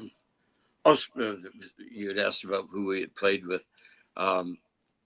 Hanson, Randy Hanson. Randy Hanson. Guitar player of the Jimi Hendrix. You know who Randy Hanson was? No, he was a Hendrix. He was a total Hendrix knockoff. I mean, looked like him, sounded like him, played like him, and he was really big around between 81 and let's say 84. Well, I just was reading something because I'm a Deep Purple fan, Richie Blackmore fan, and I was there for that concert. It was he had who was it? It was Randy Hanson, Rainbow, and not the Marshall Tucker Band. I can't think of them now. So the three of them were on the bill, and Blackmore was so intimidated by Randy Hanson that he switched the bill around so that whoever the third one was, and he put on that Rainbow would come on, then Randy Hanson at the end of the night. Wow. Because he was intimidated. He said it's the only guitar player he's ever played with, but he was intimidated by him. Really nice guy, because we played with him. So what happened with Jack Street? Oh, Jeff, he's got. I know for a while he was painting during the day. No, Jack Street Band. Oh, what happened to the band? What you joined the band? You guys recorded or? Yeah, we did the album.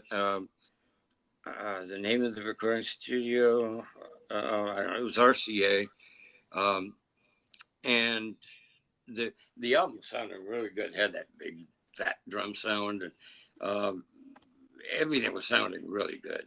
And the songs were good, upbeat, and then couple of ballads. And well, anyway, when we were done recording, that was it for us.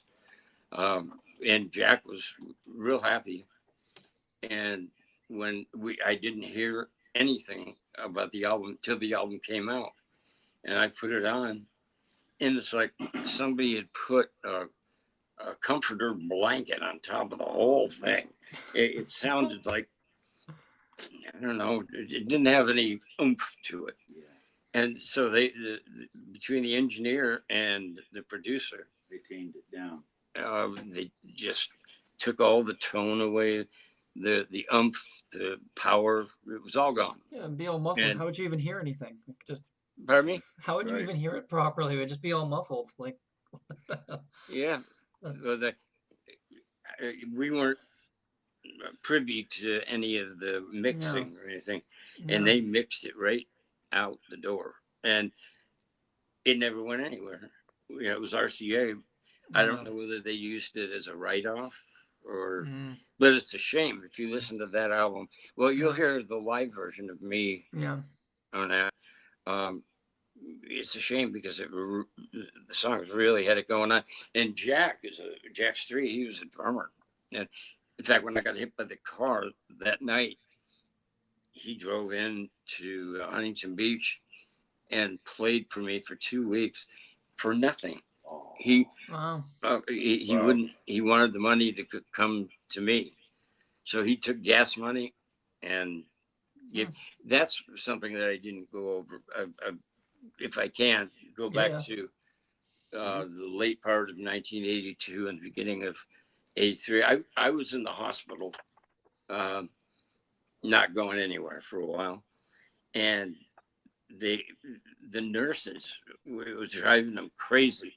They said they had never seen anything like it. All the band guys, it was like a revolving door, and it really was. The lovely people, the musicians, just lovely, and they just wanted to come pay their respects with me, and it went on and on. And then Clark, with the accident, my insurance didn't cover it because I wasn't in the car. The car wasn't me. I was standing there, so they didn't cover any of it. So Clark had an idea of putting together a benefit for. He came in and asked me. He said, "If I put together a benefit for you, would you go along with that?" Because you got to do something, Jimmy. And I said, "Well, yeah, that would be nice." Well, you wouldn't believe the turnout of I mean, it was crazy. They started this one they had at the club that I was going to play that night when I got hit, Ichabod's, and at 4 p.m, this place, you couldn't get a penny in between people. It was because they took a video of it so I could see it. There were hundreds of people. I mean, they had all the agents in there and throwing pies in their faces and doing all kinds of things for money and whatnot. And it went so well. All the clubs were calling and going, "Hey, we want to do a benefit for Jimmy." It was getting to. We went one more. Clark asked me, "Do you want to do it?" I said, "If we do this one at Joshua's, that'll have to be the last one." Here I am saying, we're gonna have to be the last benefit for me. But they made enough in those 2 days that I lived a year. God bless it. Everything. They had the mud wrestling and the jelly wrestling and all that. It generated money. The lead singer and Emperor went out and ran. I forget how long the marathon was, and put a $500 check in there from that marathon. It was like I couldn't believe. I was in tears a lot of the time that many people cared. It's a lot of love. Yeah, it was. It wasn't. Let's go get drunk, kind of thing. It was like, this is for Jimmy. Everything was for Jimmy, and it was just phenomenal. And what year was that? When was that exactly? That would have been 82 then? No. I'm sorry? What year was that? Well, I was still in the hospital, so it was the end of 1982 to Wow. 1983, Okay. and they had another drummer come in and play, um, till I could play again, which I had to learn how to walk again, and step by step. Um, yeah, can I ask you, how did you ever meet Tony Brock? I bet that was an experience. actually, it was I met him the night we were playing at a club. In fact, it was the club that initiated all of the drinks free. It was it was a nice club, but it was a big deal, in Huntington Beach. And he somehow, the club owner, knew the babies, and we were playing at his club at the time. And uh, he went and, I don't know how he hooked it up. We went and picked them up, the babies, at the airport as they were coming into the United States for the first time. And he had a limo and sent the limo. And uh, over in England, I guess it doesn't take long to get places in England, as opposed to here. You get on the 405. And so they came into LA and they drove all the way to Huntington Beach. And I guess they were getting they didn't know this club owner that well. After about 45 minutes in the car, kind of scary, creepy. But they walked in the front door of his club while we were playing. And we used to dress like um, as flashy as the scene would have it, but when they walked through the door, it was like, whoa, this is a fashion contest. I mean, they were something else. But at the time, they had their picture up in New York at the billboard above the thing. That they were on Merv Griffin and Midnight Special, Doc Kirshner. They were on all of them, all those shows. And after we played that night, the club owner was throwing a party at his place. And of course, had to go sample that. And Tony was there, and we kind of drifted off into a corner and just spent probably 2 or 3 hours together. Talking shop. Yeah, talking shop. But from that point, we started to get together a lot with Tony. And we stopped talking shop so much as just hanging out and being friends. And he's been quite the friend through my whole ordeal lately. Nice. Called me every day. It doesn't matter if he's on the road. Calls me and writes, "How are you doing today?" He'd do anything for you, sweet guy. And I ended up later with Danney. That's one of my regrets. I have a couple of regrets that I wrote down, and one of my biggest ones is that I never was in a band with Danney, because so you never did shows together or anything, right? Like at separate bands, or original. I was doing the original thing, and I'd played in. I don't want to. I'm not going to talk too much about me because it isn't about me, but I had done the club thing for a couple, 2-3 years, and I didn't make the kind of money Jimmy did. I mean, Jimmy was in the biggest band,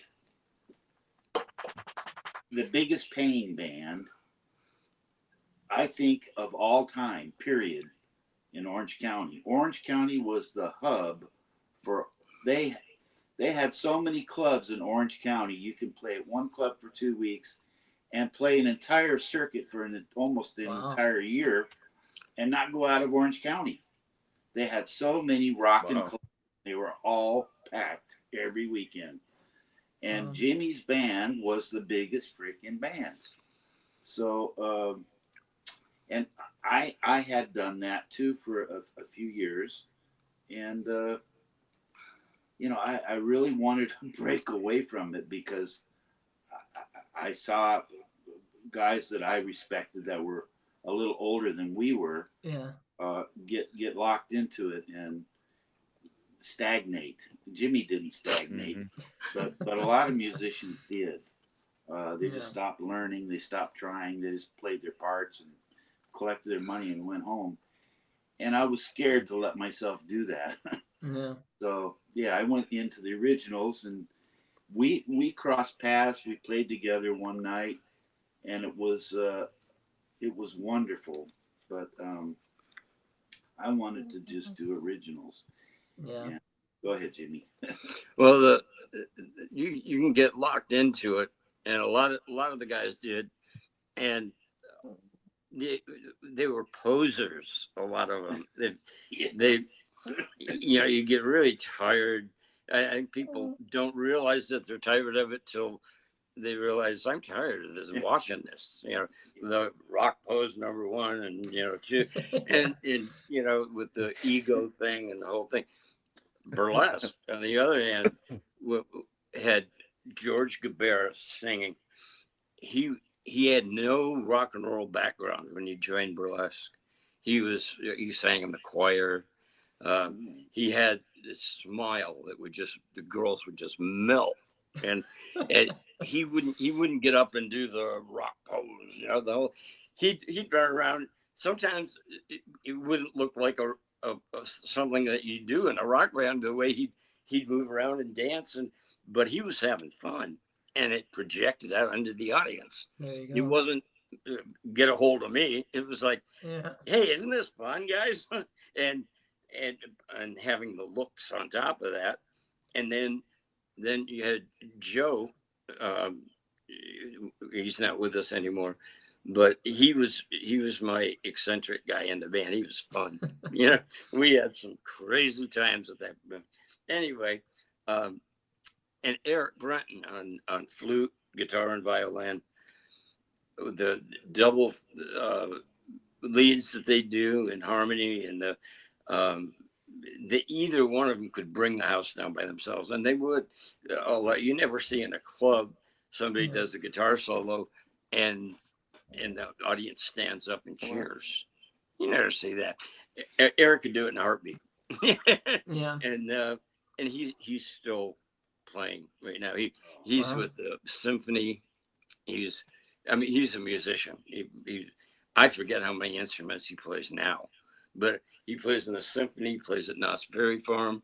He plays, I don't know, different events and whatnot.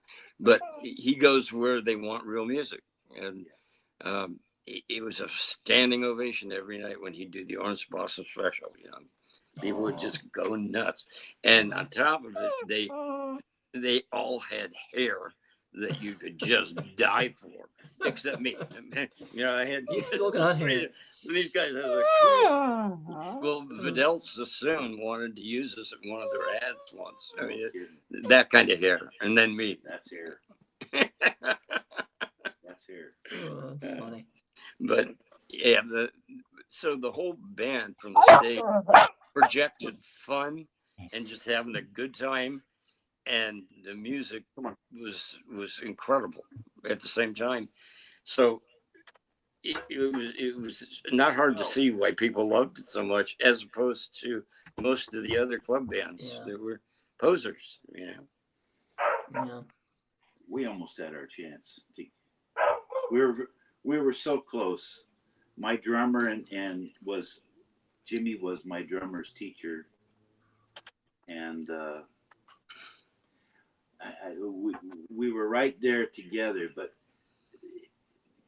the connection was hard, huh? Yeah, it was hard to make that. It slipped by. Yeah, that was because I was with some other bands like local Swan, and what was the other one?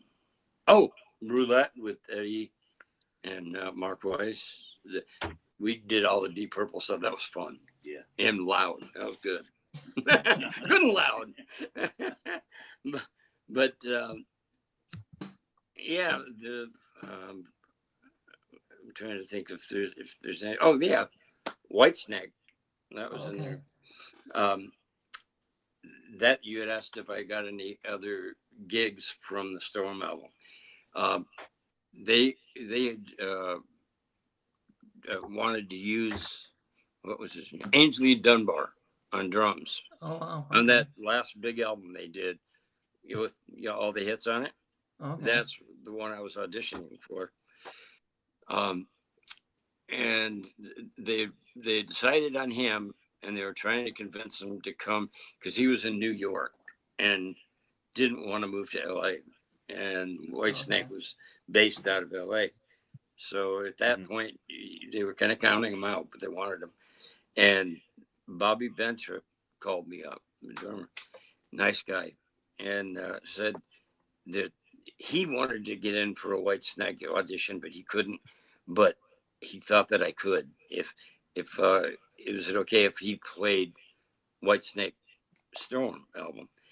And next thing I know, I've got an audition set up. They heard it and loved it. And the management company called me because I was always known as being loud. I mean, heavy hitter, the snare drum with the rim shots and kind of putting your body into it. Kind of. Anyway, the management company, which was White Smoke, is what they're called, got in touch with me and said, "Okay, we got the time for the audition, and you got to bring the biggest drumsticks you can find because we want to see a pile of wood underneath the snare drum when you're done." I said, I didn't have a problem playing loud, and so I got a hold of Clark from Burlesque and told him about it. I said, do you want to come down to the audition thing with me? And he said, sure. We went down. It was the Eagles rehearsal studio that Whitesnake we were rehearsing in. So all these Supertramp and Eagles, nice, but all of them look like a dump from the outside. Intentionally, you wouldn't look twice, even if you're looking to recycle. You wouldn't look at going in a place like that. And so you walk in and it's like really nice. Anyway, Clark is he had his day with heavy metal back, back when I was in Soup, he was playing Deep Purple and all that. So when I go crazy over a hard rock thing, he would go, whatever. So he's there with me at this Whitesnake thing. And we go in, and I'm carrying my drums in and whatnot. And I never saw the movie. Still haven't seen the movie. Well, what is it now? When the drummers blow up. It's kind of a satire. Spinal Tap? I'm sorry? Spinal Tap. Spinal Tap. Yeah, Spinal Tap. All I know is the drummers used to blow up. I'll get back to that later. So we're waiting. I got my drums set up, and I do a few licks just to make sure everything's all right. And we waited and waited and waited. No David. He's not showing up. I'm like, man, Clark, is this like a bust or whatnot? And the bass player, who was Rudy Sarzo, at the time, came over to Clark and I and said, well, thing is, David's learning how to drive this morning. And he's running late. Okay. And come to find out, I don't know which one came first, either the Porsche or the what was it, the Porsche or the Mercedes. But he was trying to drive from the top of the Hollywood Hills, and I guess he forgot where the brakes were and whatever, and smashed up. I think it was the Porsche. Smashed up the Porsche, and then called in for another car. They bring the Mercedes to him, and he drives that, and bam! But this is all on our time, And then the guitar player came over. What was his? John. Oh no, would it have been John Sykes yet or no? It's John Sykes. Was it John Sykes? Okay. Yeah, it was John. It was Sykes. for Slide It In, right? Yeah. Yeah, and he came over and goes, you can wait. I know he's going to be here, but so we waited about another half hour, and David shows up. He's a real tall guy, big, kind of a bellowing voice, like, kind of like that. And, he was very pleasant. And he said, well, let's do some songs. And John Sykes, he just passed away, so I don't want to say anything bad about him. Yeah. But he was having enough fun for all of us. Yeah. and so we started to play, and David's singing right in front of me, right? And he's real tall, and I'm just beating the drum, dude, playing as hard as I can, and just serious face. All these guys are real serious about this because that album ended up being Huge, like yeah. the album of the year or something. Yeah. And so I'm trying to play it straight, and Clark is got a wonderful sense of humor. He's standing behind David. Nobody can see him. They're all looking kind of my way, and David's right in front of me. He gets behind David and starts going like I was gonna blow up. Like, I guess it's out of the movie. Oh God. Yeah, and Clark's going blow up. Yeah, but yeah, that was it. I love his sense of humor, but it was hard to keep a straight face. Oh, that's funny. And that what happened, Bobby Bentrup told me, he's the one that got me set up in the whole thing, that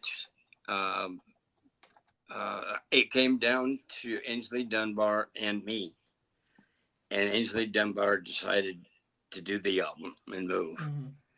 That was it. And it's all or nothing, and I got crazy. the nothing part. Yeah. So, I've had a few things that and we all have, I'm sure, just in life in general. No. Things slip by us occasionally, and you look back on it, and in hindsight, it's 2020, and would have done some things different. But I've made so many good friends, and had wonderful experiences. Learned a lot, and have some great memories. And to have you have me on is wonderful. Yeah, it was fun to do this. And yeah, a correction, not slide it in. It was the '87 album would have been, right? Because it would have been an '87, right? 87. Yeah. Right. Yeah. So yeah. '87 album. Yeah, not slide it in because that was that was not the Ainsley was for '87. Yeah. And then I don't think he even stayed long in Whitesnake anyways. Like Ainsley? No. Tommy Aldrich. Yeah, he was just gone after the album. David fired the went back entire to band. New York. I think he went back to New York. Yeah. It's crazy. But yeah, I was that kind of fit me more than David even. Mm-hmm. Those guys in Steve Vai and Lily Shan, they're virtuosos. Yeah. There's no other way to put it. They do stuff that you just don't even know where it comes from. And I'm a rock and roll solid drummer, and I can catch on to things and my tempo's good, but I'm no virtuoso. So eventually, I think things would have changed, even if I did that album, but I would have been a lot richer. Well, I don't know about that. David probably had the deal, so he got all that. Well, he got a lot of it, but he told me how much we'd make. Yeah. Okay. I don't know whether saying $300,000 a year would be inappropriate to say. No. Yeah. That's a lot. That's plus a lot of per diem. Yeah. Across the board, nothing. You didn't have to pay for anything for a year. Yeah. And that's taking a risk, right? If the album bombed, you still get your $300,000, right? Well, it's in the contract. Yeah. I would have. I mean, they paid me for what I did, but it wasn't $300,000. No. Yeah. And there's no hard feelings there, really, to speak of. Other than, well, maybe there's a couple. You had bad luck with David, so you should have stopped auditioning for guys named David. There you go. Oh. But those were I think I covered my family. Yeah. Which is most important to me. And they were all here in the chat too. A lot of them were saying hi. And a lot of people are saying hi in the chat. Jim Boyce was here earlier. Your family. Yeah. There's a few comments here. Michael, yeah. No. Well, they Yeah, there's a whole bunch of family members in here that were, yeah. I've got to say one thing about my brother. Yep. He's the one that talked my mom into getting me the drums. Yeah. Michael, the lawyer. Yeah. Retired I know lawyer. him. He's responsible for me getting the drums in the first place. He would come. We had a walk-in closet in the back of our house. Wow. And it was fairly large, and that's where the drums were. And he would come back and listen to me beat those drums. He always wanted to him if I could play Wipeout. That was I'm success at that point. And I started playing in clubs when I was the end of 14, 15 years old. I was playing 6 nights a week in bars one night, but that was my first. I remember it was a club called the Cedars. Okay. Pretty seedy too. And Mike and Nancy were there. That was the first paying gig I ever had. We played the whole week, of course, but that first night, Mike and Nancy were there to watch me play. Then throughout my whole career, and I'm 70 now, every important concert or whatever that I did, they were there. It didn't matter where it was, California. They lived in Arizona. And right up to the Burlesque did a final show. And it was 2018, I think. Okay. And they were there in the audience right up front.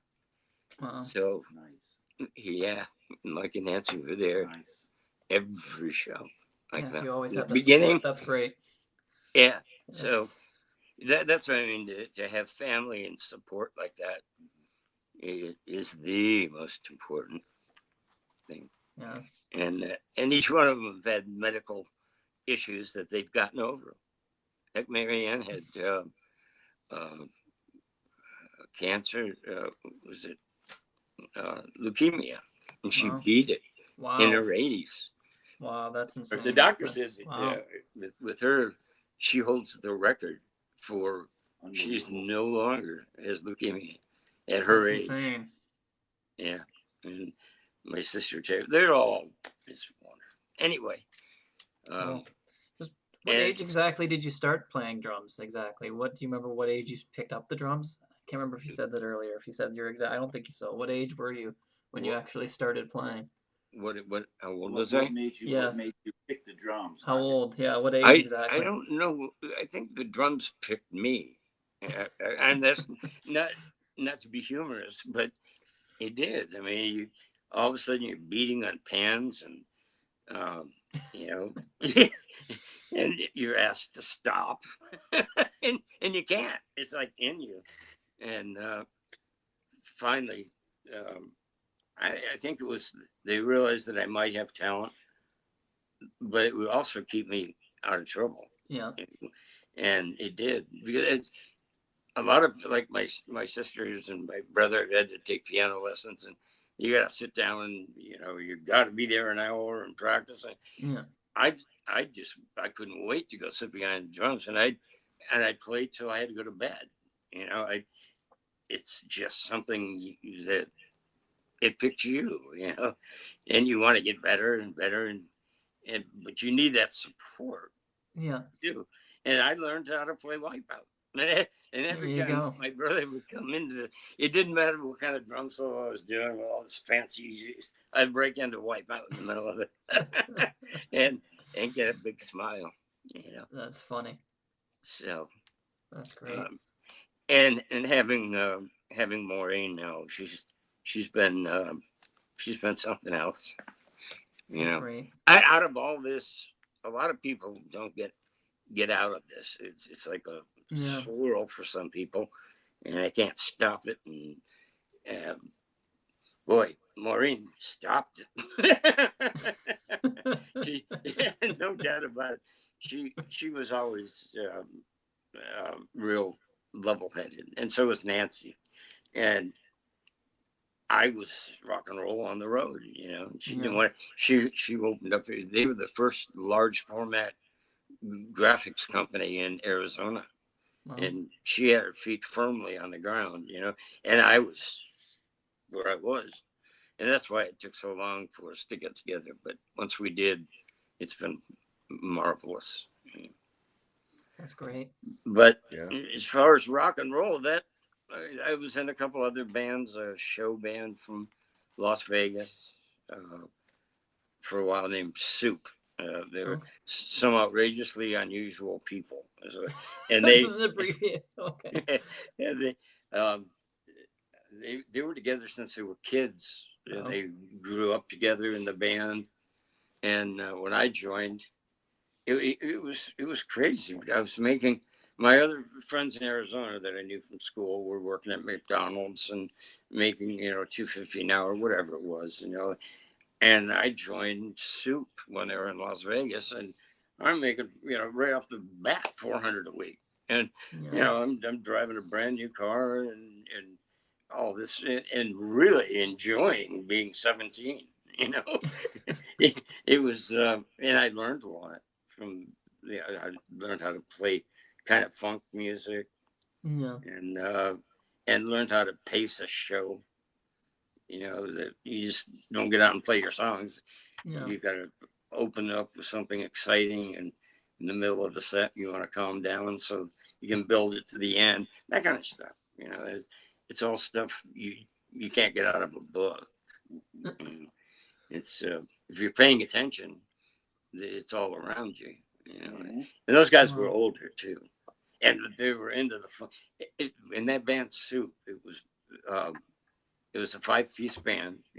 Your typical guitar, bass, drums, organ, and out of the 5 major instruments, the bass player played trumpet and bass at the same time. What? The lead singer played trombone. That's crazy. And the keyboard player, he was in anyway. He played trumpet and keyboards. Yeah, he was crazy. What a showman! He played Sly and the Family Stone. Is where Tom used to play trumpet, and they had been around. And in fact, we did the Burlesque last show. My brother and Nancy came to. Maureen was there. I called the guys in Soup, and I said, we must think about having a reunion. Heck, Burlesque is having a reunion. The instruments will be there. Come on over. And they did. They all came to the reunion, and we had a Soup reunion in the same building at the same time. Wow. But that Burlesque reunion, I'm telling you about the kind of people that they were. People constantly ask, aren't you going to do a reunion, get together and have a reunion? And this is over years, 20, 30 years. And Eric and Clark, I believe, said, let's do it. Let's have a reunion for those people. And Burlesque, I don't know, they sent out what was left of the mailing list. And what. So this is 30 years later. Clark, I think it was Eric, paid for all the food for the whole thing. Wow. Couldn't afford a good lighting system. We had let that go years ago. So there's not much. If you go on Burlesque 2018, you'll see it on YouTube. Okay. After 30 years, I can't tell you exactly, but that long, we had 400 people in the room for a reunion of a band they hadn't heard in 30 or 40 years. That's incredible. And so we paid for everything for the people, kind of giving it back. Wow. And if you go on that Burlesque reunion 2018, and it's the full show of Wow. Yeah. Yeah, you know what? I'll put that in the description. I'll put in the description so people can go watch that if they want. I'll put the full show. I'll put the link to the show. You'll put that in the description. Put that. Oh, okay. Thank you. Yeah, I'll put that I'm there so having a people hard can watch time that. hearing because I played so loud all those years. It's not funny, but it's true. It's my badge of honor, I guess. Those cymbals will get you every time. Yeah, those cymbals. I use the loudest of everything. And Brian, did you have anything you wanted to ask? Or yeah, I wanted to know if I want to know if you were still collecting records. Do you have a big record collection? Like, what's the last thing you bought? What's your favorite album? But I think you said Deep Purple. Yeah, I have pretty much at one point I had uh, almost every Deep Purple or anything they did individually.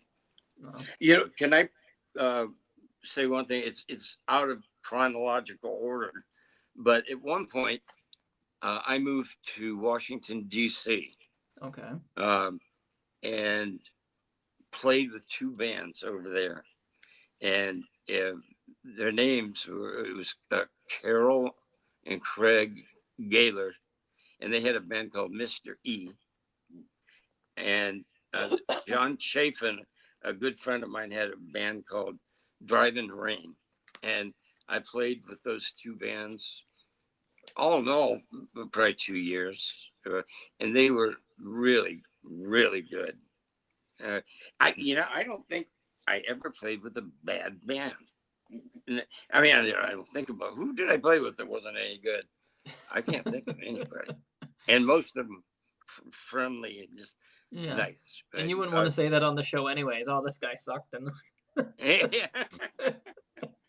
But I would highly, if music isn't the same anymore, their goals are different, the bands are different, the music's entirely different.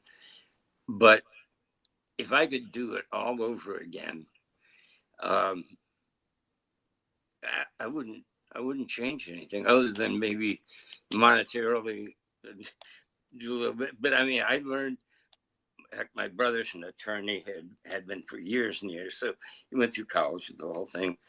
Marianne went through college and did the real estate thing. My other sister has 2 or 3 of every degree there is, a doctorate, the whole thing. So I got all the brains in the family.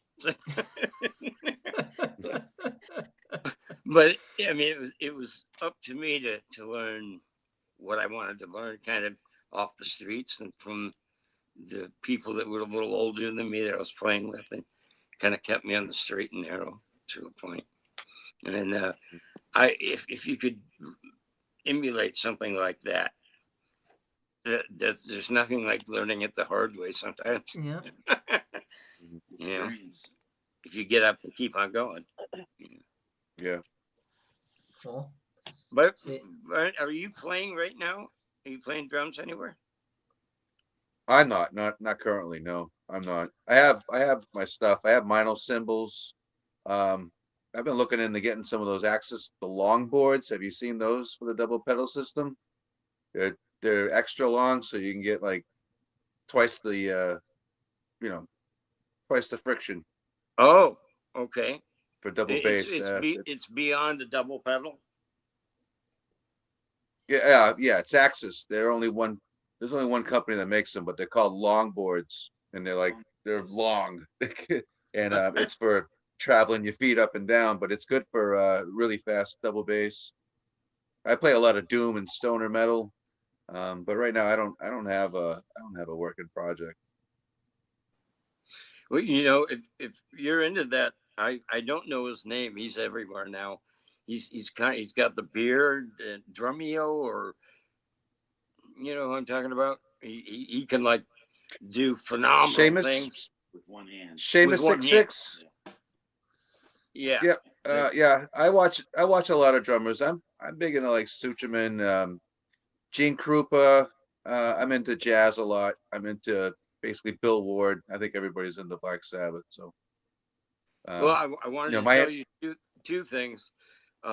One, my brother Mike, when he was little, my dad owned a nightclub, and he hired Gene Krupa's band to play in his club, and my brother got to sit in his lap while he played. Amazing. So yeah, he went right into law after that. Yeah. But wow, that's pedal amazing. that I was telling you about, I just saw it this morning for the first time.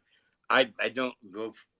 That's not my cup of tea, but it's got 3 pedals on it. Have you seen that or heard of it? I have seen that, and I know that Pearl just came out with one that's it's all magnets, so there's no springs or anything. It's like just Really?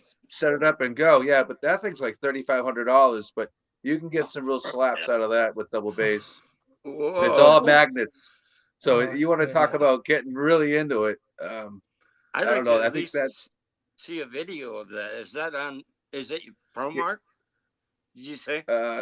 Pearl, Pearl, Oh, Pearl. Pearl. They have really good hardware, but I don't really like that. I don't care for the shells. But yeah, Seamus66, he's got his own YouTube thing. He does like a play thing on Twitch, I believe. But he did a whole double bass like a ranking, I guess, episode, for Bang for the Buck, and he did a whole thing on those, and that was something totally out of alien space technology. I think they're titanium too. I think That's so for the insane. light and Oh, durability. Yeah, I think that's what you're I, paying for, $3,500. Yeah. I'm gonna have to get back on the computer and start catching up again. He's on YouTube. Yeah. Technology's moving so quickly. Just the stuff that they keep coming up with is just nuts. Yeah. It's just crazy. 3,500 for a pedal. That's just that's crazy. Yeah, back in the days, you get a Speed King for $39. Yeah. Yep. You better buy Yeah. two because you know it's gonna break. Oh yeah. Yeah, no, it's funny you mentioned that band Emperor. We actually I actually did a show and we actually played an Emperor song, so it was kind of a weird coincidence because you mentioned that band as well. You mentioned Yeah. the singer donated Mhm. to the thing that they did for you. Charity. So yeah. Yep. So Sure. that was, Yeah, Journey. when you said the name Emperor, I was like, oh, I know that band. Okay. Yeah, Uh, they're still together. wow. It was Emperor and Burlesque.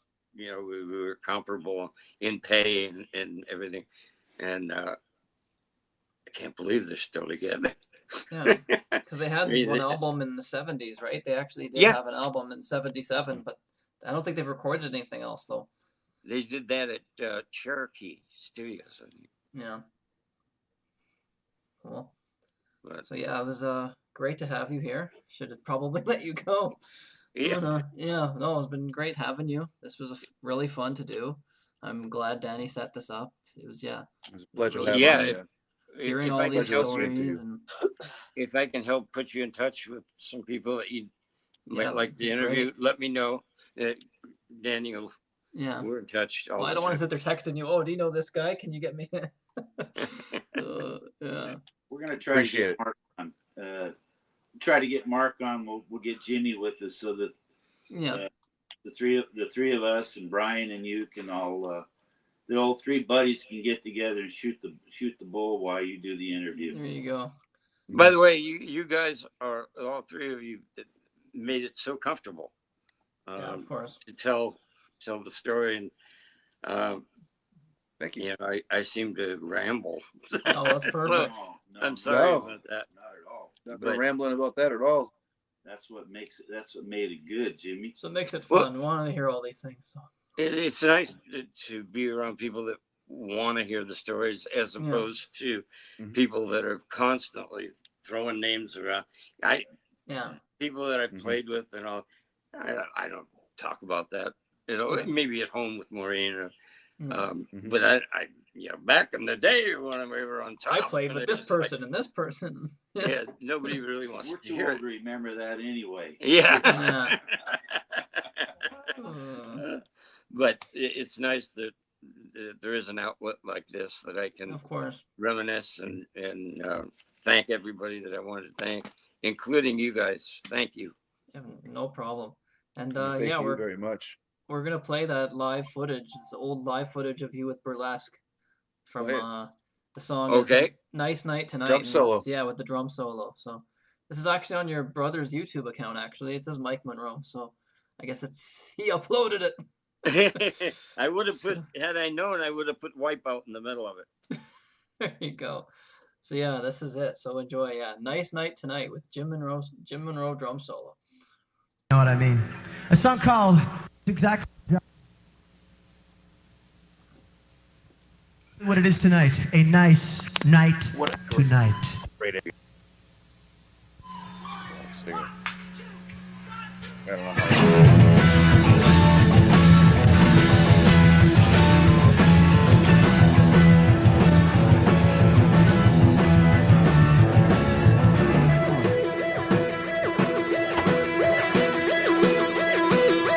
Jimmy takes her walks along the boulevard. Her skin tight, blue jeans, working night and day.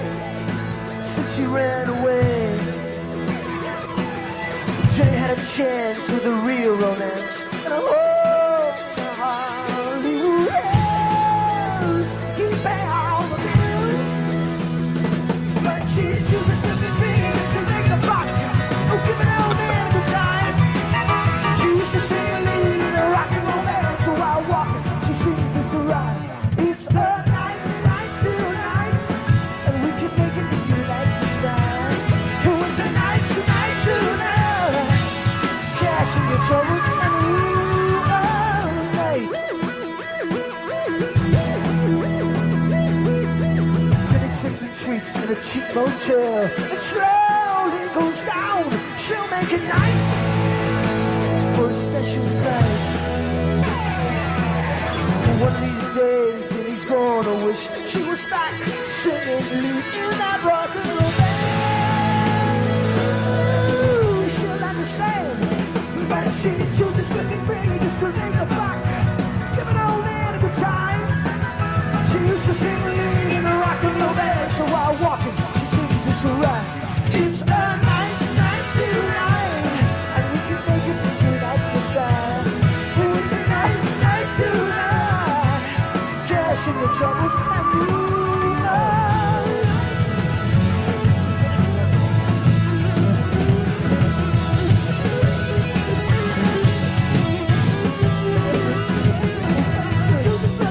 just to make a buck.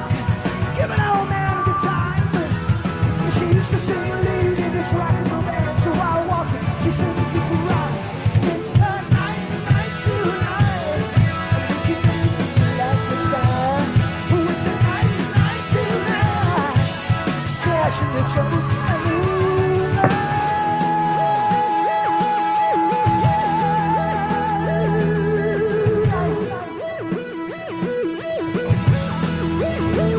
it's a nice night tonight. Oh, it's a nice night tonight. It's a nice night tonight. Oh, it's a nice night tonight. Oh, it's a nice night tonight. Oh, it's a nice night tonight. Oh, it's a nice night tonight. It's a nice night tonight.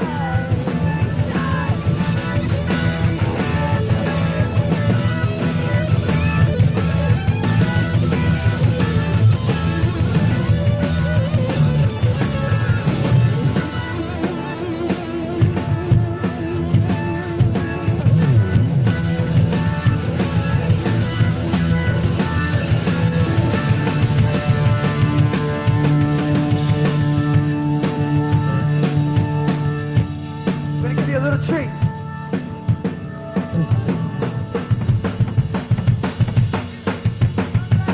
Here comes Jimmy.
Quadruplets.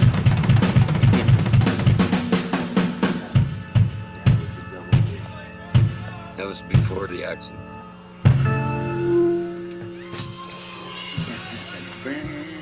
But it's over. Dong. Yeah! Epic. Thank you, good night!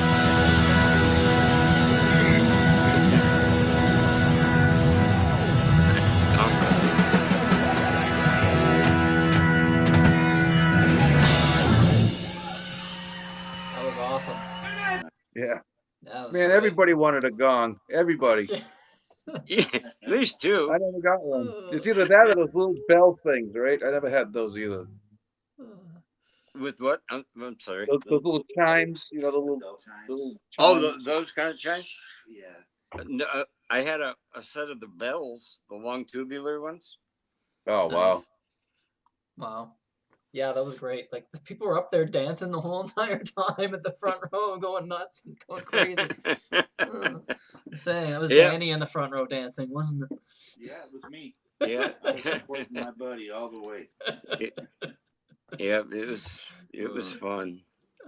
Jack was a good front man too. Oh yeah, he had the charisma. Had Steve on keyboards, who also was played with me, and Tim Bogart, my keyboard player. Cool. And Clark was on bass, and Jack Street, Jack Diamore is his real name. Okay. And then Jeff Ballou, Danny's friend, was on guitar. And we did a lot of shows, actually. It was real tight, man. But I hope you guys have as much fun with music as I have. There you go. Do you have any idea what year that would have been? I didn't really look to see what year that was. What year was it? What year? Yeah. That one was in 1982. That was 82, that was right before the accident. Right before the accident. Okay. Yeah, you can tell by the quadruplets. Those turned into triplets. Oh yeah, there's actually a lot of stuff on YouTube. There's reunion stuff on here too. Yeah, there's a lot of stuff. So yeah, I'll post Thank links. you for playing that. Yeah, of course. I'll put a link to your brother's channel because he has all the stuff on his channel. So Subscribe to it. I'll put a link to his YouTube channel. People can check all that stuff out. So I'll put that link to his YouTube channel in the description, and people can go listen to whatever they want. And yeah, check that out. So people will be able to see this, what we're doing right now, by going to the same YouTube. Yep, they can. Yeah, I can put it at the bottom of the video. Anyone that's watching this, watches this, can. They can click on your link on your Facebook too. Oh, the Facebook link? Take them right to this interview, yeah. Yeah.